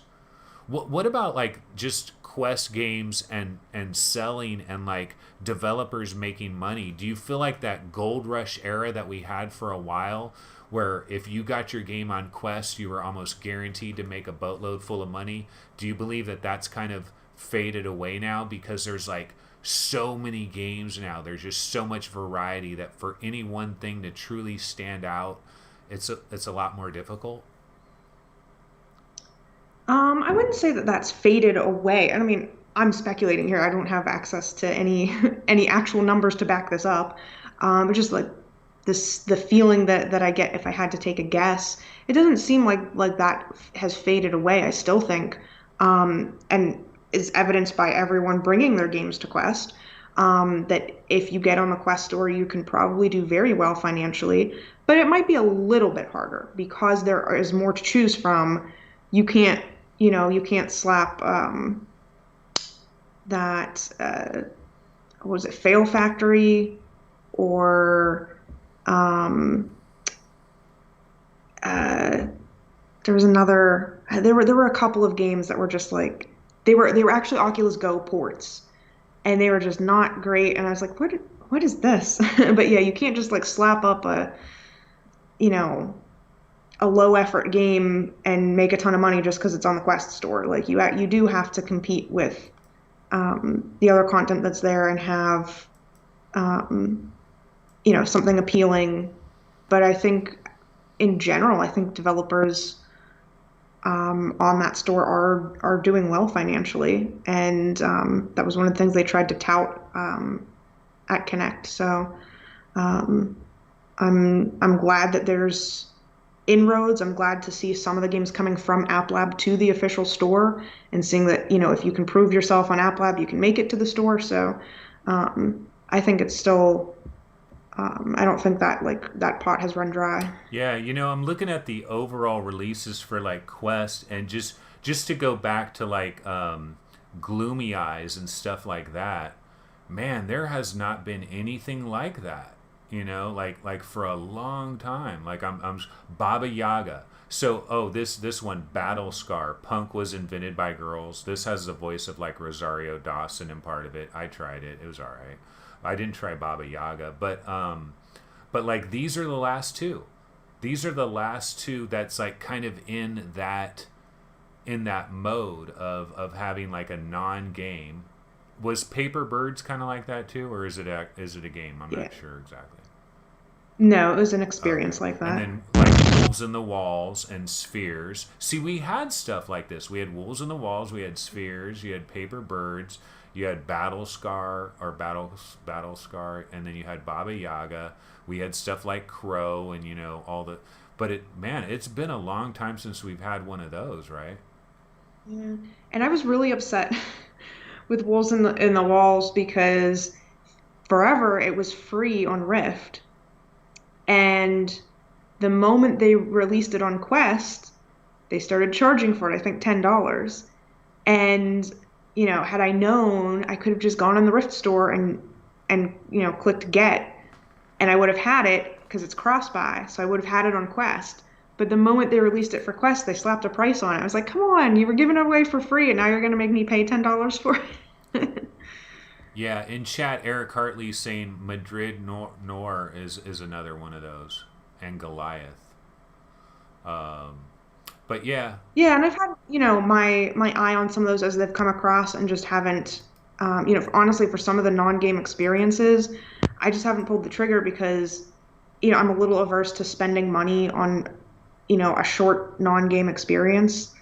Um, yeah, it's a hard. It's That's why if you were to have some kind of like monthly plan where like you would get two of those every month, and you're paying like a small fee to like get these like artistic stuff. I think that might make sense in some of that, from that standpoint. But we haven't really seen that. One last thing, real quick, before we bounce out. Just one last comment I wanted to ask you about is, and I bring this up a lot, and here I'm going to talk about it again. But is like one of the things I talk about is the video revolution. Like, we have not had a video revolution in VR. Like, I remember when HD TV was a brand new thing, I was super excited about HD TV because it was like, I was excited about it really from a video game standpoint more than from like movies and TV and stuff. But there was the bonus that came with it was, oh yeah, there's going to be this like new experiences in movies and TV where it's going to be high definition, So like even though I want an HD TV to play video games, some other person in my family is going to enjoy it as well because they're going to be able to watch the Super Bowl in HD TV, or they're going to be able to watch the Rose Bowl parade in HD TV, or so. Like back when HD TV was like brand freaking new, every little thing like the Olympics or whatever they did in HD TV was a really freaking big deal back then because it was like this revolution that was happening. Right now on the screens I have like this Google light field demonstration. Speaking of other companies that are going to be involved in the metaverse that aren't necessarily going to just let Meta take full control of the metaverse, I believe Google is another one of these companies, and they're really far advanced in terms of light fields and volumetric video. But are you kind of surprised that like Meta, they spent all this time talking about commerce in the metaverse, exercising in the metaverse, but we didn't get anything about like where's Facebook at with like volumetric video, light fields? Like they've got to be working on this, right? yeah, that's a good question. We didn't hear anything about that, did we? Yeah, I don't know. I don't know if it's proving to be, such a difficult technological problem to tackle that they're not even far enough along on any one solution that they have anything to say about it. Or maybe they've had such a great breakthrough that they don't want to say anything for fear of someone else copying it. I don't know. Yeah, it's hard to say. I wonder if we're going to be like, part of it could be that the bandwidth of downloading like a giant, like just the size of these files, the size of like a light, because like the Google light fields that's on Steam, like to download that, like how many gigs that is and how short it is of a clip you get, that could be so it. The video revolution that I keep talking about, it might be being held up until we have a proper edge computing, 5G modem in the headset itself, because like trying to download like a 120 gig file or a 200 gigabyte file just so you can watch 10 minutes of light fields, that may be problematic. But anyways, I believe we covered quite a lot of stuff here. I know we did have some technical issues. You had a weird thing going on with your mic where every once in a while it'd be like, it would have this like really loud noise. But I ignored it. It's not that big of a deal. And hopefully it won't. I don't think it ruins the show or anything. It's just occasionally some people's speakers probably got blown out. And then I had some serious technical difficulties with like getting different things to work in OBS and getting my scenes together. But whatever, we were able to do a show. I'm glad I was able to do a show. See, Gaming Science Teacher, one of the main reasons I really wanted to do a show today is because I forgot to disable my Patreon for the month of November. So because I've been disabling it like almost every month this year. And I guess I could just like completely turn it off and just shut off my Patreon completely. But I have this feeling like, no, I'm going to get back into VR. I don't want to turn it off completely. But I've been disabling it each month, and I forgot to do it for November. And so, like, anybody that's still in my Patreon, there's probably hardly nobody that's still in my Patreon. But the few people that are, they got charged. And so it's like, oh, I got to do some videos now, to make up for the fact that I accidentally charged them and didn't disable it. So this was a cool video. I really thank you for coming on here and helping me out with this, because it's always wonderful to have a guest. It's way more easier when I have a guest to like lean on and you can like talk for a while and stuff like that. But I definitely super appreciate it. Oh yeah, sure. It's nice to kind of hash out some of the, all the meta stuff and where the whole VR industry is going, and nice to catch up and chat with you a little bit. Yeah. We'll definitely have to do this more. And for people that are looking forward to these sorts of interviews, I hope to do quite a bit more of this type of thing, and maybe even like specialize in mostly doing interviews. And an interview that I believe I'm going to have a little bit later this month is, of course, Reckoner VR, Gary from VR Roundtable, Immersed Robot. We're not sure exactly what day that's going to happen, but I believe in maybe about 2 weeks, Gary will be joining me on here. And I'm going to try to, if you're in the VR world and you would like to be interviewed, go ahead and contact me. You can hit me up on Twitter. You can email me at info@vrgamerankings.com. Contact me on Twitter. That's probably the easiest way to do it. But yeah, I would like, for example, like if you're working at Google on light fields and volumetric video, no, seriously, I want to talk to somebody. I really would like to talk to somebody that is involved in light fields and volumetric video to find out what is delaying our video revolution, because I believe something is like holding it up and delaying it. I think it's basically the bandwidth problem, but I'd like to find out more about that. So if you're in the VR industry, go ahead and contact me and we can definitely do an interview. Absolutely no question. But Gaming Science Teacher, thanks again so much for coming on today's show. And that's pretty much going to go ahead and wrap it up for this episode of VR 365. Everybody out there, have a wonderful weekend, and hopefully we'll see you in the not too distant future. And now I got to turn this thing off. All right, guys, thanks so much. Take it easy.